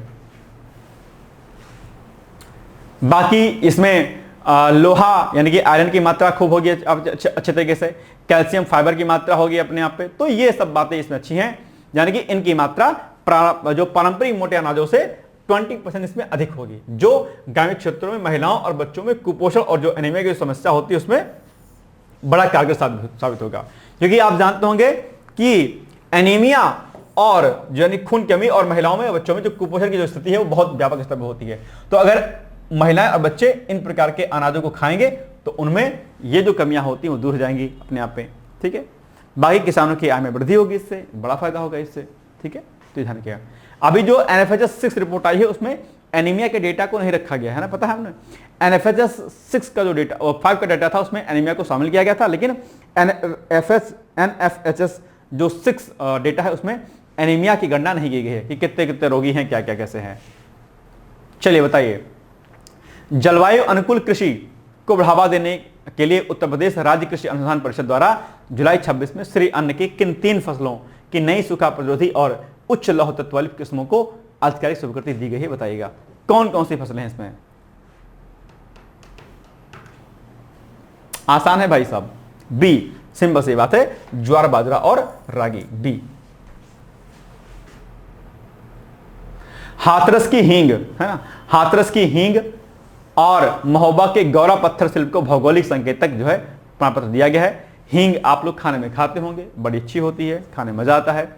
तो उत्तर प्रदेश की समृद्ध सांस्कृतिक और औद्योगिक विरासत को संरक्षित करने की दिशा में एक बड़ी विधिक सफलता प्राप्त करते हुए जुलाई 26 में केंद्रीय वाणिज्य मंत्रालय के अधीन भौगोलिक संकेतक रजिस्ट्री द्वारा हाथरस की प्रसिद्ध हींग और महोबा के गौरा पत्थर शिल्प को औपचारिक रूप से जीआई टैग प्रदान कर दिया गया है।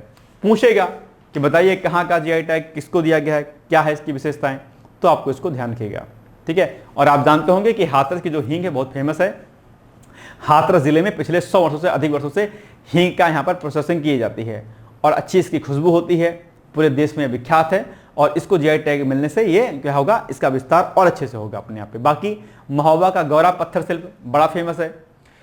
महोबा का गौरा एक विशिष्ट सफेद और मुलायम पत्थर, एक सॉफ्ट स्टोन के रूप में हम जानते हैं, जिसे तराश करके स्थानीय कारीगर अत्यंत सुंदर मूर्तियां, बर्तन और अन्य सजावटी जो है सामग्रियां बनाते हैं। और ये अपने आप में बुंदेलखंड की खास कला है अपने आप में। तो हाथरस की हींग, इसके बारे में मैंने आपको बता दिया, पढ़ लीजिएगा आप लोग। प्लस महोबा का गौरा पत्थर भी मैंने आपको बता दिया, ये भी आप देख लीजिएगा एक बार, ठीक है। बाकी आप जानते होंगे बौद्धिक संपदा अधिकार के बारे में मुझे ज्यादा बार बताने की आवश्यकता नहीं है, मैंने कई बार आपको बताया है। दरअसल यह प्रमाणन उन उत्पादों और अंतर्राष्ट्रीय स्तर पर बौद्धिक संपदा का अधिकार प्रदान करता है जिससे इसकी प्रामाणिकता सिद्ध होती है अपने आप, यानी इसको हम आराम से प्रॉपर तरीके से इसको एक्सपोर्ट कर पाते हैं, तो बड़ा फायदा होता है ये, ठीक है। चलिए, कोई दिक्कत तो नहीं है। आइए आगे बढ़ते हैं, बताइएगा इसको तरफ लोग। 15 जुलाई 26 में केंद्रीय वाणिज्य मंत्रालय के अंतर्गत भौगोलिक संकेतक रजिस्ट्री द्वारा उत्तर प्रदेश के किन 2 विशिष्ट उत्पादों को भौगोलिक संकेतक दिया गया है, बताइए। आसान है भाई साहब, बहुत आसान है। क्या हो जाएगा, हाथरस की हींग और महोबा का गौरा पत्थर, बस आसान है। बताइए कितना आसान है, क्या इसमें गलती थी जो आप ना बता पाए।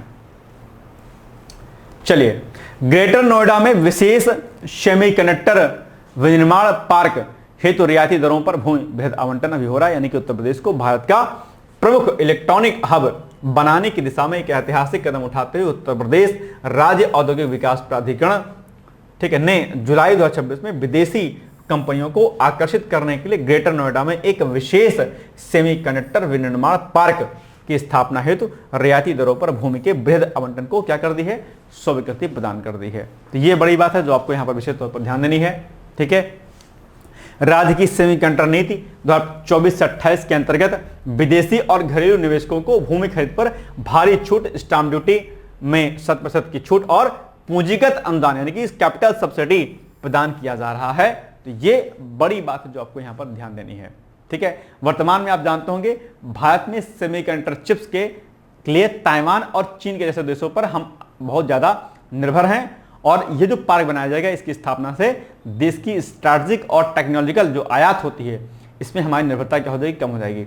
आप जानते होंगे हमने जापान के साथ में सेमी कंडक्टर को लेकर के बड़ी डील हमने कर रखी है ना, लेकिन अभी भी हम लोग कहीं ना कहीं ताइवान और चीन जैसे देशों पर हम अभी निर्भर हैं, तो हमें इस निर्भरता को दूर करना पड़ेगा, कम करना पड़ेगा। ठीक है, बस बाकी इसके बारे में लिखा हुआ कि इससे क्या क्या फायदा होगा, इतना कोई खास इंपॉर्टेंट है नहीं, आप इसको एक बार पढ़ लीजिएगा। ठीक है, इस पार्क के बारे में लिखा हुआ है कि इस पार्क में न केवल चिप का निर्माण होगा बल्कि इसके लिए आवश्यक कच्चे माल, पैकेजिंग और परीक्षण इकाइयों का पूरा एक इकोलॉजिकल एक सिस्टम, मतलब इकोसिस्टम इसमें डेवलप किया जाएगा। बस हो गया। ठीक है, चलिए उत्तर प्रदेश को इलेक्ट्रॉनिक विनिर्माण का प्रमुख केंद्र बनाने के लिए उत्तर प्रदेश राज्य औद्योगिक विकास प्राधिकरण द्वारा जुलाई 2026 में किस शहर में विशेष सेमीकंडक्टर विनिर्माण पार्क हेतु भूमि का भेद आवंटन किया जा रहा है? कौन सा वो शहर है बताइएगा आप? Greater Noida, B is the right answer. ठीक है, चलिए प्रत्येक ग्राम पंचायत में कम से कम 2 अमृत सरोवरों के निर्माण का 100% लक्ष्य जो है अभी हाल ही में क्या हुआ, पूर्ण हो गया है, जिससे जल संचयन के क्षेत्र में और ग्राउंड वाटर लेवल का जो सिस्टम है जो कि बहुत डाउन हो रहा था उसमें हमने एक बड़ी प्रगति हासिल कर ली है। हालांकि कागजों में है, बहुत सारे गांव में जो है ये जो पॉन्ड्स हैं, जो अमृत सरोवर हैं, उनकी स्थिति ठीक नहीं है अपने आप पे, है ना। लेकिन वही बात है ना कि डॉक्यूमेंट तो डॉक्यूमेंट होता है। ठीक है, वही बात है लिखी, वर्षा जल संचयन ग्रामीण क्षेत्रों में गिरते भूजल यानी ग्राउंड वाटर लेवल जो डाउन हो रहा है को रोकने के लिए उत्तर प्रदेश सरकार ने जुलाई 26 में ऑफिशियली यह घोषणा की थी कि राज्य की प्रत्येक, ठीक है, पंचायत में मनरेगा योजना के अंतर्गत कम से कम 2 अमृत सरोवरों का निर्माण का कार्य 100% क्या किया लिया, पूरा किया। हर गांव में 2 सरोवर बने हुए हैं अपने यहाँ पे। ठीक है, तो और इन सरोवर का निर्माण जो है एक खास जो है मानक के अनुसार किया गया है, जिनका क्षेत्रफल लगभग 1 एकड़ का होता है। न्यूनतम 10,000 क्यूबिक मीटर की जल धारण क्षमता भी इसमें रखी गई है, यानी कि ये 10,000 क्यूबिक मीटर जो है वाटर होल्डिंग कैपेसिटी इस पूरे सरोवर की रखी जाती है। इसका कुछ एक पैमाना रहता है, यानी कि कितने ही एरिया में खोद के आप उसमें पानी भर दो, ऐसा नहीं होता है। उसकी एक कैपेसिटी होती है, अपनी उस कैपेसिटी के अनुसार इसमें काम किया जाता है। ये यहां पर पॉइंट वहां लिखा हुआ है। इनके किनारों पर नीम का पेड़, पीपल, बरगद के पीछे लगा करके, ठीक है, इनको एक मनोरम स्थल के रूप में भी, मॉर्निंग स्थल के रूप में भी इसको जो है रखा गया है। यहाँ मछली पालन के माध्यम से पंचायतों की आय भी इसमें बढ़ाई जा रही है। तो ये भी खास पॉइंट है जो आपको यहाँ पर विशेष तौर पर ध्यान देना है। ठीक है ना।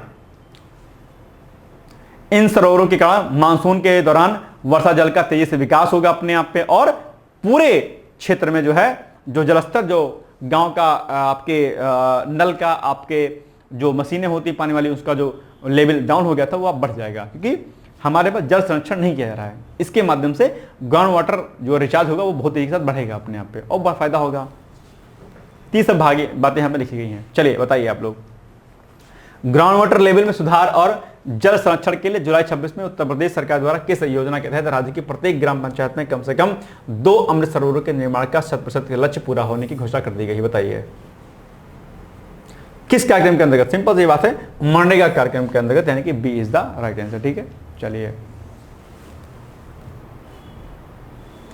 MSME यानी कि सूक्ष्म लघु और मध्यम उद्योग के लिए 0 दोष 0 प्रभाव, 0 डिफेक्ट 0 इफेक्ट प्रमाणन योजना के अंतर्गत नई वित्तीय प्रोत्साहन राशि का वितरण भी किया गया है।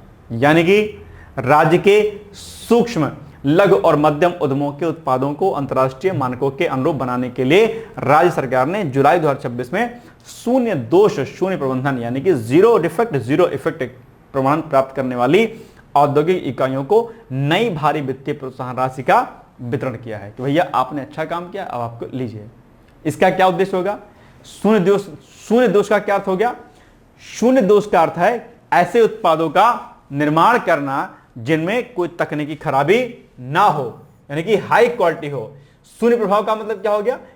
0 प्रभाव का अर्थ है कि उस उत्पाद के निर्माण से पर्यावरण पर कोई नकारात्मक प्रभाव नहीं पड़ता है। तो सीधे इस टर्मिनोलॉजी पर प्रश्न आपके एग्जाम में पूछ लेगा, ध्यान दीजिएगा कि भाई बताइए 0 दोष का अर्थ क्या होता है, 0 प्रभाव का अर्थ क्या होता है, तो आप बता दीजिएगा तुरंत, फटाक से तुरंत। ठीक है, बस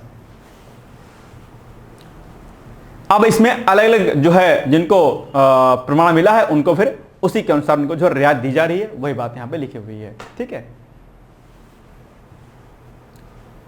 बाकी आप चाहे तो इसको छोड़ सकते हैं। ठीक है, इसमें कोई दिक्कत नहीं है, आप इसको छोड़ दीजिएगा। क्वेश्चन आप याद जाइए, सीधे प्रश्न पर आ जाइए। राज्य के सूक्ष्म और लघु मध्यम उद्यमों की वैश्विक प्रतिस्पर्धात्मकता और गुणवत्ता सुधारने के लिए जुलाई 26 में किस प्रमाणन योजना के अंतर्गत नई भारी वित्तीय प्रोत्साहन राशि का वितरण किया गया है, बताइएगा क्या हो जाएगा इसका उत्तर। मोस्टली प्रश्न का उत्तर बी है, मुझे खेद है आज इसके लिए, माफ कीजिएगा।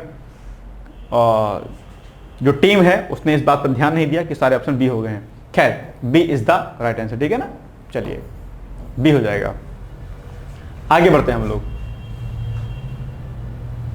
नेक्स्ट है, अलीगढ़ और आजमगढ़ हवाई अड्डों से प्रमुख महानगरों के लिए नई वाणिज्यिक यात्री उड़ाने के शुभारंभ कर दिया गया है। यानी कि उत्तर प्रदेश के छोटे शहरों को हवाई अड्डों शहरों को हवाई यातायात के मानचित्र पर लाने के लिए भारत सरकार की महत्वाकांक्षी क्षेत्रीय संपर्क योजना उड़ान के अंतर्गत जुलाई 26 में नवनिर्मित अलीगढ़ और आजमगढ़ हवाई अड्डों से प्रमुख महानगरों जैसे कि दिल्ली और मुंबई के लिए नई और नियमित वाणिज्यिक उड़ानों का अभी ऑफिशियली इसका जो है शुभारंभ कर दिया गया है। अब यहां से जो है उड़ानें की जा सकेंगे, तो ये बड़ी बात है अपने आप में, ठीक है। और बाकी आप उड़ान योजना जानते होंगे अपने आप पे, ज्यादा इसमें कुछ खास करने की आवश्यकता नहीं है, कुछ इतना इंपॉर्टेंट नहीं है, तो आप इसको स्किप कर सकते हैं, ठीक है। चलिए बाकी अगर हम इसके औद्योगिक विकास की बात करते हैं तो औद्योगिक इसमें अलीगढ़ हार्डवेयर और ताला उपयोग उद्योग तथा आजमगढ़ काली मिट्टी के बर्तन के जैसे औद्योगिक शहरों की महानगरों से सीधे हवाई कनेक्टिविटी होने से स्थानीय व्यापारियों और निवेशकों को जो है इसमें फायदा मिलेगा। आप जानते होंगे अलीगढ़ का ताला फेमस है, बाकी यहाँ पर हार्डवेयर के लिए भी जाना जाता है और आजमगढ़ काली मिट्टी के बर्तनों के लिए जाना जाता है। तो व्यापारियों को जो है इसका मौका दीजिएगा, एक बड़ा फायदा जो है इससे देखने को मिलेगा, ठीक है। चिकित्सा पैटर्न में बड़ा फायदा मिलेगा अपने आप में, आपातकालीन सेवाएं बढ़ेंगी, भाई अब सीधे आप दिल्ली से जुड़ पाएंगे, आराम से जा पाएंगे, ठीक है। तो इससे निश्चित तौर पर कॉमर्शियल बेनिफिट मिलेगा, लोगों को हेल्थ से रिलेटेड जो इश्यूज होते हैं उसके लिए फ्लाइट मिल जाया करेगी और बड़ा फायदा देखने को मिलेगा अपने आप में, है ना। चलिए अब इस प्रश्न को पढ़िए और इसका उत्तर बताइए मुझे। बाकी उड़ान योजना की शुरुआत कब की गई थी मुझे बताइएगा आप लोग। उड़े देश का आम नागरिक है ना, उड़ान UDAN, उड़े देश का आम नागरिक, बताइएगा उड़ान योजना की शुरुआत कब की गई थी, इंपॉर्टेंट है आपके लिए, है ना। अलीगढ़ और आजमगढ़ यानी कि B is the right answer, ठीक है ना। चलिए ये हो जाएगा आपके लिए। चंद्रप्रभा, क्या चंद्रप्रभा और सुहेलवा वन्यजीव अभयारण्यों में नाइट सफारी एवं उन्नत नेचर ट्रेल को अधिक मंजूरी दे दी गई है। राज्य के जो पर्यटन डिपार्टमेंट है अपने आप पे जो टूरिस्ट डिपार्टमेंट है और वन विभाग ने संयुक्त रूप से इको टूरिज्म को बढ़ावा देने के लिए जुलाई 26 में चंदौली स्थित चंद्रप्रभा वन्यजीव अभयारण्य, ठीक है, और बलरामपुर स्थित सुहेलवा वन्यजीव अभयारण्य में नाइट सफारी और उन्नत नेचर ट्रेल की नई विकास परियोजनाओं को अंतिम विधिक मंजूरी अभी हाल ही में प्रदान कर दी है, जो आपके लिए क्या जानना जरूरी था। वन्यजीव जो सुरक्षा अधिनियम है वाइल्ड लाइफ प्रोटेक्शन एक्ट 1972 उसके बारे में प्रश्न पूछा जाता है और अलग अलग जो हमारे वन्यजीव अभयारण्य हैं, जो नेशनल पार्क हैं, जो वर्ल्ड सेंचुरीज हैं, ठीक है, इनके बारे में पढ़ लीजिएगा। जो हमारे वेटलैंड्स हैं, रामसर जो स्थल हैं, अभी हाल ही में 101वां रामसर स्थल घोषित किया गया, आप जानते होंगे, है ना। टोटल 101 हमारे यहाँ पर रामसर स्थल हो गए हैं, तो वो सब आप एक बार पढ़ लीजिएगा अच्छे तरीके से, ठीक है। बाकी सुहेलवा और चंद्रप्रभा का महत्व की हम बात करते हैं तो सुहेलवा अभयारण्य जो कि बलरामपुर तराई क्षेत्र की सबसे अधिक जैव विविधता के लिए प्रसिद्ध माना जाता है, जबकि चंद्रप्रभा जो कि चंदौली में है अपने मनोरम जो है और जलप्रपातों के लिए और जो है अपने गुफा चित्र के लिए विख्यात है अपने यहाँ पे। तो इन दोनों के बारे में भी आप पढ़ लीजिएगा, हो सकता है कभी आपसे इन दोनों के बारे में आपसे प्रश्न पूछ ले, ठीक है, याद रखिएगा इसको भी आप लोग। इसमें कड़े नियम बनाए गए हैं नाइट सफारी के लिए। इसमें केवल शांत इलेक्ट्रिक वाहनों का प्रयोग होगा और फ्लैश लाइटों का उपयोग पूरी तरीके से बंद होगा, प्रतिबंधित होगा, ताकि वन्यजीवों की प्राकृतिक दिनचर्या बाधित ना होने पाए अपने आप, है ना, कि भाई आप गए और लाइट जला के जा रहे हैं। वन्यजीवों की सुरक्षा के लिए लगातार काम किया जाएगा, इसमें स्थानीय रोजगार बढ़ेगा इसमें और राजस्व अर्जन में एक बड़ा बेनिफिट देखने को मिलेगा इस नाइट सफारी के माध्यम से। वही बातें यहाँ पे लिखी गई हैं, कोई दिक्कत नहीं है बस। चलिए अब आप बताइए, इको टूरिज्म को बढ़ावा देने के लिए जुलाई 26 में राज्य सरकार द्वारा किन 2 वन्यजीव अभयारण्यों में नाइट सफारी और उन्नत नेचर जो है ट्रेल की परियोजनाओं को विधिक मंजूरी दी गई है, बताइएगा क्या हो जाएगा इसका उत्तर। सी इज द राइट आंसर। ठीक है, चलिए नेक्स्ट है 21 नंबर टॉपिक आपके सामने आ गया। महिलाओं और बच्चों के लिए विरुद्ध जघन्य अपराधों की सुनवाई हेतु 25 नई त्वरित अदालतों का गठन अभी हाल में किया गया है। यानी कि महिलाओं और बच्चों के खिलाफ होने वाले जघन्य अपराधों, खास करके जो पॉस्को अधिनियम होता है उसके मामलों की न्यायिक प्रक्रिया में होने वाले विलंब को समाप्त करने के लिए उत्तर प्रदेश के न्याय विभाग ने जुलाई 26 में 25 नई त्वरित अदालतों के तत्काल गठन और संचालन की राजपत्रित अधिसूचना अभी हाल ही में क्या कर दी है, जारी कर दी है। ठीक है, अधिकार क्षेत्र की बात करते हैं तो अदालतें विशेष रूप से दुष्कर्म, यौन उत्पीड़न और बाल यौन शोषण अपराध संरक्षण अधिनियम के तहत गंभीर मामलों की जो है डे टू डे क्या करेंगे, इस पर हेयरिंग करेंगे, सुनवाई करेंगे। तो आप जानते होंगे महिलाओं और बच्चों के विरुद्ध जो अपराध होते हैं उन पर सुनवाई बहुत लेट होती है, दिक्कत होती है। ऐसे में जो 25 नए जो फास्ट ट्रैक जो कोर्ट्स हैं जो बनाए गए हैं, इन फास्ट ट्रैक कोर्ट के माध्यम से इस प्रकार के मामलों को देखा जाएगा और इन पर जल्दी से जल्दी डिसीजन आ जाए। जैसे भी नकल विरोधी कानून के लिए भी फास्ट ट्रैक कोर्ट का गठन किया गया है, ठीक उसी प्रकार से महिलाओं और बच्चों के खिलाफ जो जघन्य अपराध होता है जो उसके खिलाफ फास्ट ट्रैक बनाने का जो है निर्णय लिया गया है। तो इसमें बड़ी बात होती है और इसमें जो है डेडिकेटेड न्यायाधीश आदि इसमें नियुक्त किए जाते हैं जो तेजी के साथ मामले का निपटारा करते हैं। अधिकतम 6 महीने के अंदर जो है पूरे मामले को निपटाया इसमें जा सकता है। बाकी पीड़ित महिलाओं और बच्चों को न्यायालय के असहज वातावरण से बचाने के लिए अदालतों को जो है पूरी तरीके से वीडियो कॉन्फ्रेंसिंग के माध्यम से भी इसको लैस किया गया ताकि अगर कोई गवाह ना आने पाए या चुपके से देना चाहे गवाही तो वो अपने घर से बैठ करके वीडियो कॉलिंग के माध्यम से भी अपनी बात को रख सकता है। ई कोर्ट्स के यानी कि इंटीग्रेशन ऑफ ई कोर्ट्स यानी कि जो है वीडियो कॉलिंग के माध्यम से या वॉइस मैसेज या वॉइस कॉलिंग के माध्यम से आप अपनी बात को यहां पर रख सकते हैं। तो ये बड़ा फायदा होगा अपने आप में।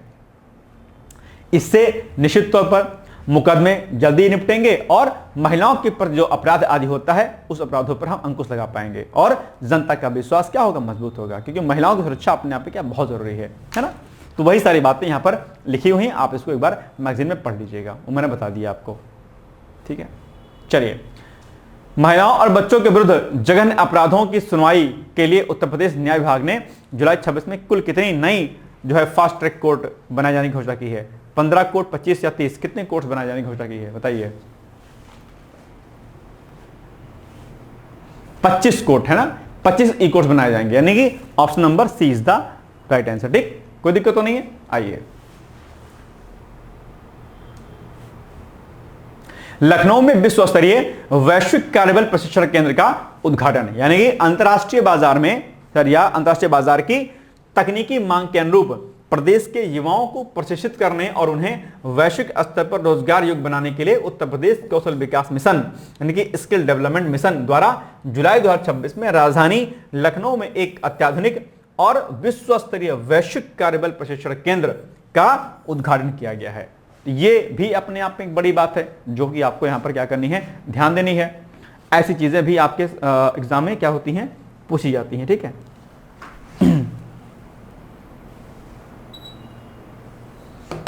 चलिए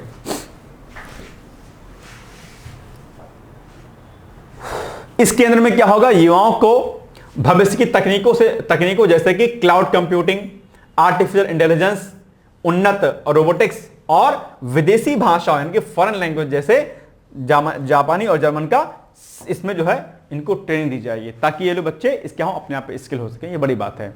और ऐसे में यहां से प्रशिक्षण प्राप्त करने वाले छात्रों को विश्व की अग्रणी तकनीकी कंपनियों जैसे कि माइक्रोसॉफ्ट, सिस्को आदि में इनके द्वारा मान्यता प्राप्त प्रमाण पत्र यानी कि सर्टिफिकेट प्रदान किया जाएगा ताकि इनकी ग्लोबल लेवल पर इनकी मांग क्या रहे, अपने आप में बड़ी रहे, मजबूत रहे, है ना।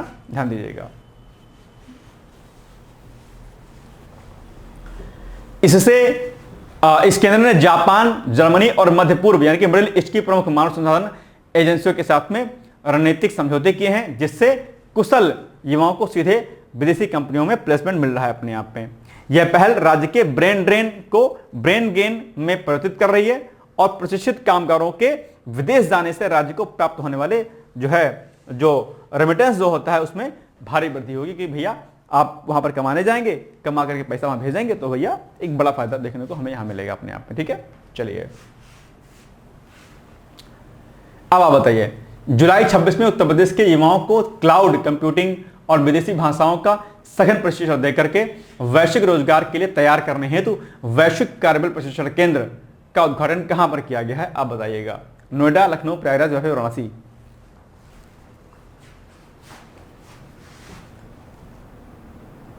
क्या हो जाएगा इसका उत्तर? सिंपल सी बात है, लखनऊ। ठीक है, चलिए बी। नेक्स्ट है, कैलेंजर और झांसी किलों के जीर्णोद्धार हेतु ऐतिहासिक विरासत संरक्षण योजना को वित्तीय स्वीकृति मिल गई है। अच्छा, कुछ कुछ प्रश्न ना ये जून वाले करंट अफेयर्स के मिलते जुलते मुझे ऐसा लग रहा है ना। चलिए, तो बुंदेलखंड के समृद्ध इतिहास को सहेजने और उसे विश्वस्तरीय पर्यटन मानचित्र पर स्थापित करने के लिए राज्य कैबिनेट ने जुलाई 26 में ऐतिहासिक विरासत संरक्षण योजना के तहत ऐतिहासिक कैलेंजर किला, बांदा और झांसी किले के वैज्ञानिक जीर्णोद्धार हेतु वृहद वित्तीय स्वीकृति अभी हाल ही में क्या कर दी गई है, प्रदान कर दी गई है। ठीक है, इससे इसमें क्या होगा, कई बातें खास रहेंगी, जैसे कि भारतीय पुरातत्व सर्वेक्षण यानी कि आर्कियोलॉजिकल सर्वे ऑफ इंडिया के टीम की देखरेख में इन किलों की प्राचीन दीवारों और महलों की मरम्मत की जा रही है। इसमें सीमेंट के स्थान पर प्राचीन काल की तरह ही चूना, गुड़ और विशेष प्राकृतिक मिश्रणों का इसमें उपयोग किया रहा है। सीमेंट का उपयोग इसमें नहीं किया जा रहा है। ठीक है, तो अब इसको जो है इसका हम साइंटिफिक रिस्टोरेशन कर रहे हैं ताकि ये चीजें यहाँ पर बनी रहे अपने आप पे लंबे समय तक, और इसमें जो है क्या होगा, पर्यटकों को आकर्षित करने के लिए लाइट एंड साउंड शो इसमें किए जाएंगे अपने आप में। ठीक है, और बुंदेलखंड के जो वीर हैं, जिसमें आपकी लक्ष्मीबाई अजी आती हैं, ठीक है, आदि कई सारे महापुरुषों के इतिहास को हम 3D मैपिंग के माध्यम से, तकनीक के माध्यम से हम इसमें प्रदर्शित करेंगे ताकि लोग इससे आकर्षित हों और पर्यटन यहां पर बढ़े अपने आप में, है ना। वो सारी बातें यहां पर एक करके आपके सामने यहां पर लिखी गई हैं। यहां पर कई प्रकार की सुविधाएं आपको दी जाएंगी बेहतर, और इसमें इन किलों के आसपास पर्यटकों के लिए ई वाहन, स्वच्छ पेयजल, ठीक है, कैफेटेरिया और कई प्रकार की चीजें यहां पर दी जाएंगी ताकि यहां पर बड़े लोग जो है यहां पर आए और स्थानीय रोजगार भी बढ़े, और इसके अलावा पर्यटन सुविधाओं के बढ़ने से जब टूरिस्ट आएंगे तो हमें एक बड़ा फायदा देखने को मिलेगा इसमें। ठीक है, बस बुंदेलखंड के ऐतिहासिक किलों को विश्व स्तरीय पर्यटन बनाने के लिए राज्य कैबिनेट ने जुलाई 26 में ऐतिहासिक विरासत संरक्षण योजना के तहत किन 2 किलों के वैज्ञानिक जीर्णोद्धार पर वित्तीय स्वीकृति प्रदान की है, बताइए क्या हो जाएगा। सिंपल सी बात है, कैलेंजर और झांसी। क्या ठीक है, सी इज द राइट आंसर। चलिए, गोवंश के आनुवंशिक संवर्धन हेतु मथुरा में भ्रूण प्रत्यारोपण तकनीकी का परीक्षण किया गया है। बड़ी बात है अपने आप पे, अच्छी चीज है ये, यानी कि राज्य में स्वदेशी गोवंश की उच्च दुग्ध उत्पादक नस्लों को बचाने और उनकी संख्या तेजी से बढ़ाने के लिए राज्य पशुपालन विभाग द्वारा जुलाई 26 में मथुरा के गोकुल ग्राम में स्वदेशी नस्ल संरक्षण, ठीक है, कार्यक्रम के तहत भ्रूण प्रत्यारोपण तकनीकी यानी कि एम्ब्रियो ट्रांसफर टेक्नोलॉजी का अत्यंत सफल प्रायोगिक परीक्षण जो है पूरा कर लिया गया है। और अगर हम इसकी कार्यप्रणाली की बात करते हैं तो इस उन्नत तकनीक में उच्च गुणवत्ता और अधिक दूध देने वाली स्वदेशी गायों, जैसे कि इस एग्जाम्पल यहाँ पर दिया गया, इसमें साहिवाल हो गया, थारपारकर हो गया, गिर हो गया, के भ्रूण को निकाल करके सामान्य या कम दूध देने वाली सरोगेट गायों के गर्भाशय में प्रतिरोपित किया गया है, और ये जो है सफलतापूर्वक इसको कर लिया गया है। इससे निश्चित तौर पर जो है इसमें क्या होगा, सामान्य रूप से उत्कृष्ट नस्ल की गाय अपने जीवन काल में सीमित बछड़े बछड़िया ही जन्म दे सकती हैं, लेकिन इस तकनीक से क्या होगा, एक ही वर्ष में एक उच्च नस्ल की गाय से कई उच्च गुणवत्ता वाले बछड़े और बछड़ियां इसमें प्राप्त कर सकते हैं और दूध भी बढ़ जाएगा अपने आप पे। ठीक है, इस तकनीक के सफल होने से किसानों की जो जर्सी और होल्स्टीन जैसी विदेशी नस्लों पर जो निर्भरता क्या हो जाएगी, कम हो जाएगी।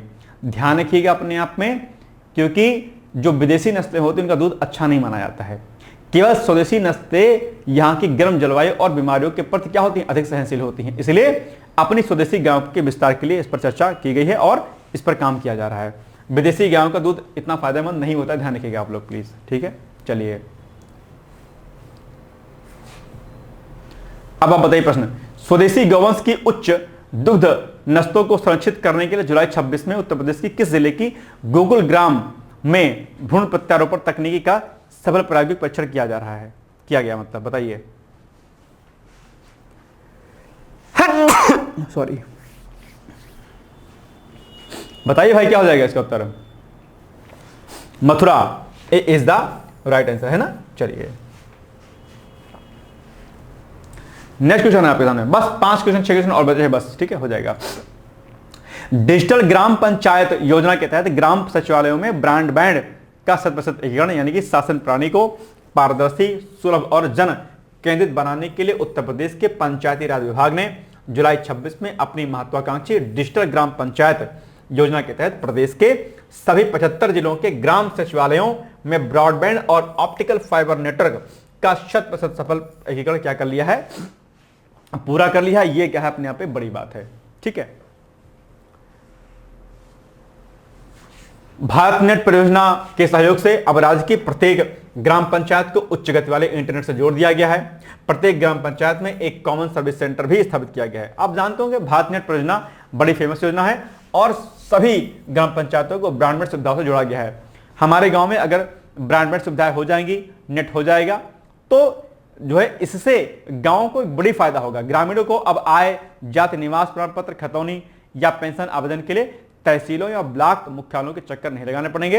ये सभी सेवाएं अब गांव के पंचायत सहायक के द्वारा दे दी जाएंगी, कोई दिक्कत नहीं होगी। इससे ट्रांसपेरेंसी और अकाउंटेबिलिटी मजबूत होगी, कोई दिक्कत नहीं होगी, और इसमें जो है सभी चीजें ऑनलाइन अब अपलोड होती रहेंगी, तो बड़ा फायदा होगा अपने आप पे, है ना। सशक्तिकरण होगा इससे, डिजिटल सशक्तिकरण होगा इससे। हमारा गांव डिजिटल रूप से सशक्त होगा तो गुड गवर्नेंस की जो संकल्पना है वो अपने आप में क्या हो जाएगी, पूरी हो जाएगी। तो ये बड़ी बात है अपने आप में, है ना, ध्यान दीजिएगा। वही सारी बातें यहां पर लिखी गई करके याद देख लीजिएगा। जुलाई 26 में डिजिटल ग्राम पंचायत योजना के तहत राज्य के सभी 75 जिलों के ग्राम सचिवालयों को किस नेटवर्क से 100% जोड़ दिया गया है, बताइए।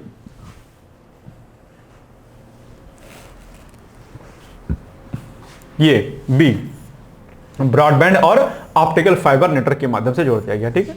चलिए, पेंशन लाभार्थियों के आधार आधारित 100% सत्यापन और प्रत्यक्ष लाभ हस्तांतरण का नया कीर्तिमान, यह भी बड़ी उपलब्धि है। सारे उपलब्धियों पर प्रश्न आएगा। अगर उत्तर प्रदेश ने या भारत ने कोई बड़ी उपलब्धि हासिल की है तो प्रश्न वहां पर पक्का आएगा, ठीक है, ध्यान रखिएगा इस बात का। तो राज्य में कल्याणकारी योजनाओं को भ्रष्टाचार मुक्त और पारदर्शी बनाने की दिशा में एक बड़ी उपलब्धि हासिल करते हुए उत्तर प्रदेश के समाज कल्याण विभाग ने जुलाई 26 में वृद्धावस्था, दिव्यांग और विधवा पेंशन लाभार्थियों के आधार आधारित 100% सत्यापन का कार्य पूरा कर लिया है। ये क्या है, बड़ी बात है अपने आप पे। तो इसी में जो है ये उत्तर प्रदेश का एक बड़ा स्थान इसमें आया हुआ है। और इस बृहद डिजिटल सत्यापन अभियान के तहत लाखों ऐसे फर्जी खातों की पहचान करके उनको क्या किया कर दिया गया है, उनको डीएक्टिवेट कर दिया गया है, जो कि मृतक व्यक्तियों या अपात्र लोगों के नाम पर वर्षों से चल रहे थे। तो ये बड़ा फायदा हुआ है अपने आप। ऐसे फर्जी चीजें बड़ी होती चलती थी। अब पेंशन की राशि केवल उन्हीं बैंक खातों में भेजी जाएगी जो लाभार्थियों के आधार कार्ड से जो है क्या होंगे, जुड़े होंगे अपने आप पे, ठीक है। तो ये जो पैसा वेस्ट हो रहा था वो बचेगा अपने आप पे, है ना। ये सारी बातें यहाँ पे एक एक करके लिखी गई हैं। बाकी की लिखा गया कि इससे क्या क्या फायदा होगा, इसको आप छोड़ सकते हैं, ज्यादा कुछ खास करने की आवश्यकता नहीं है। अब प्रश्न बताइएगा कि समाज कल्याण विभाग द्वारा, प्रश्न पढ़िएगा, बहुत अच्छा है, कि समाज कल्याण विभाग द्वारा जुलाई 2026 में वृद्धावस्था, दिव्यांग और विधवा पेंशन लाभार्थियों के लिए कौन सा कार्य 100% जो पूर्ण कर प्रत्यक्ष लाभ हस्तांतरण अर्थात डायरेक्ट बेनिफिट ट्रांसफर यानी कि डीबीटी का नया कीर्तिमान स्थापित किया है, बताइए क्या हो जाएगा।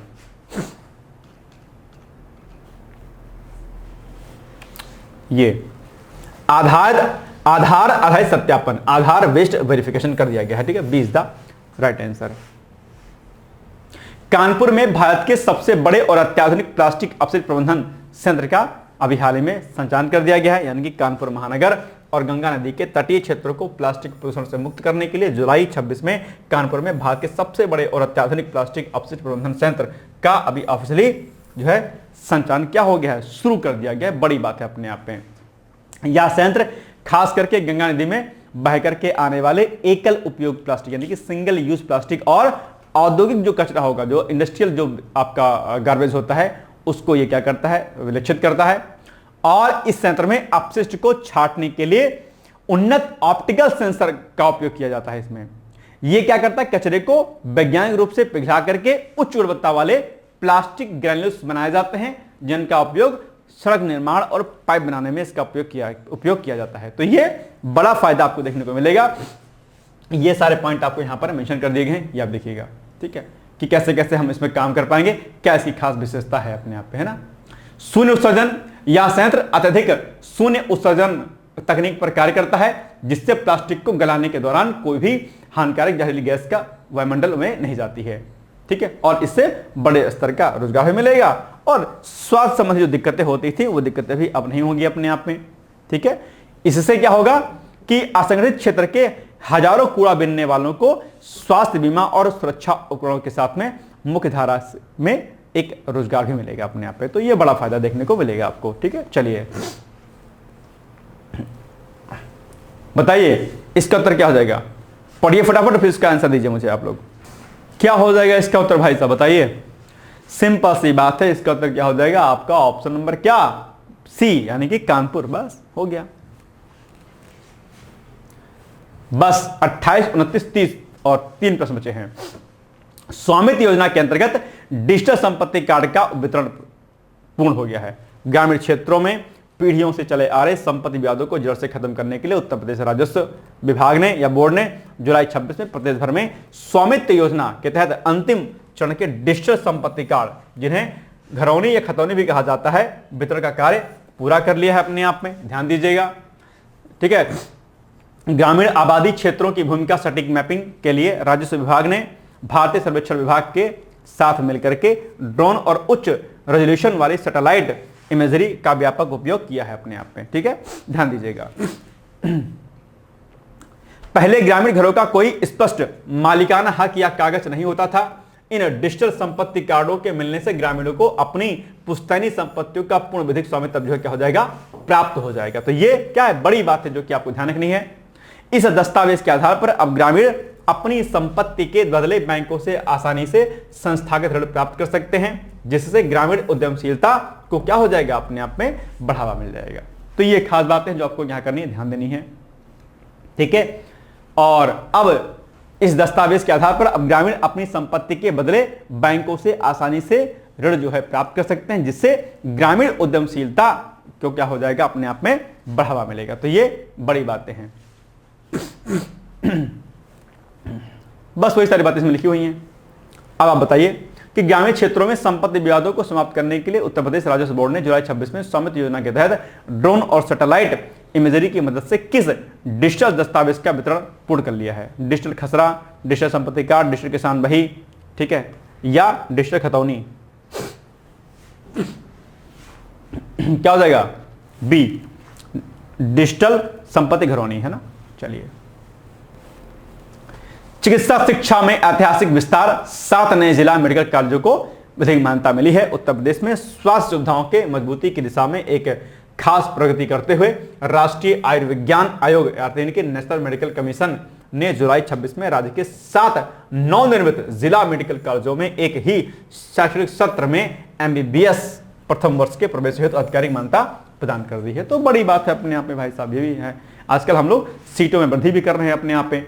ये 7 नए मेडिकल कॉलेज की अगर मैं बात करता हूं, ठीक है, तो ये आपके बिजनौर, कुशीनगर, सुल्तानपुर, गोंडा आदि को मान्यता मिलने से राज्य के स्टेट कोटा में MBBS की सैकड़ों नई सीटों की वृद्धि हुई है, जो चिकित्सा छात्रों के लिए एक बड़ी राहत भरी खबर है। अपने आप पे ध्यान दीजिएगा, ठीक है। चलिए, इससे राज्य में डॉक्टरों की कमी पूरी होगी और WHO द्वारा निर्धारित डॉक्टर मरीज अनुपात के मानकों को पूरा करने में एक बड़ी सहायता भी मिलेगी अपने। अभी डॉक्टरों की कमी हमारे पर बहुत है अपने यहाँ पे, है ना। और ये जो पिछले जिले हैं गोंडा, बलरामपुर आदि, इनमें मेडिकल कॉलेज खुलने से स्थानीय निवासियों को गंभीर बीमारियों के इलाज के लिए लखनऊ, दिल्ली नहीं जाना पड़ेगा। उन्हें अपने ही जिले में अत्याधुनिक सुविधाएं मिल जाएंगी अपने यहाँ पे, है ना। तो बड़ी बात है अपने यहाँ पे। PPP मॉडल, इनमें कुछ मेडिकल कॉलेजों का संचालन PPP मॉडल के आधार पर किया गया, जिससे सरकारी खजाने पर दबाव क्या हो जाएगा, अपने आप में कम हुआ है, ठीक है। तो ये बड़ी बातें हैं, ठीक। अब आप इस पर बताइएगा प्रश्न का उत्तर क्या हो जाएगा। चलिए बताइए, बहुत अच्छा प्रश्न है। स्वास्थ्य आदि के क्षेत्र में सरकार ने काम बहुत बेहतर किया है, नो डाउट, इसमें कोई शक नहीं है, ठीक है। लेकिन पॉलिटिक्स बहुत खराब चीज होती है ना, अच्छी कामों को नहीं गिनाया जाता है। क्या होगा इसका उत्तर? 7 हो जाएगा, B is the right answer, ठीक है। अब आज आपका लास्ट प्रश्न है, मतलब लास्ट टॉपिक है। चलिए, बुंदेलखंड में 1000 मेगावाट के नए सौर ऊर्जा पार्कों का राष्ट्रीय ग्रिड से सफल सिंक्रोनाइजेशन हो गया है, यानी कि हमने रिन्यूएबल एनर्जी और नेट जीरो में बड़ा कदम उठाया है। उत्तर प्रदेश को सौर ऊर्जा उत्पादन में पूर्णतः आत्मनिर्भर बनाने और बुंदेलखंड को ग्रीन एनर्जी हब के रूप में विकसित करने के लिए जुलाई 26 में जालौन और ललितपुर जिलों में कुल 1000 मेगावाट क्षमता वाले नए बृहद सौर ऊर्जा पार्कों का राष्ट्रीय पावर ग्रिड जो है से सफल सिंक्रोनाइजेशन कर दिया गया है। ये आपके लिए एक बड़ी खबर है जो कि ध्यान रखनी है। बुंदेलखंड की प्रचुर बंजर भूमि और उच्च सौर विकिरण का लाभ उठाते हुए इन खास बृहद सोलर पार्कों की स्थापना की गई है, जिससे अब इस क्षेत्र को सस्ती बिजली जो है अपने आप में उपलब्ध हो सकेगी। बड़ी बात है, ठीक है।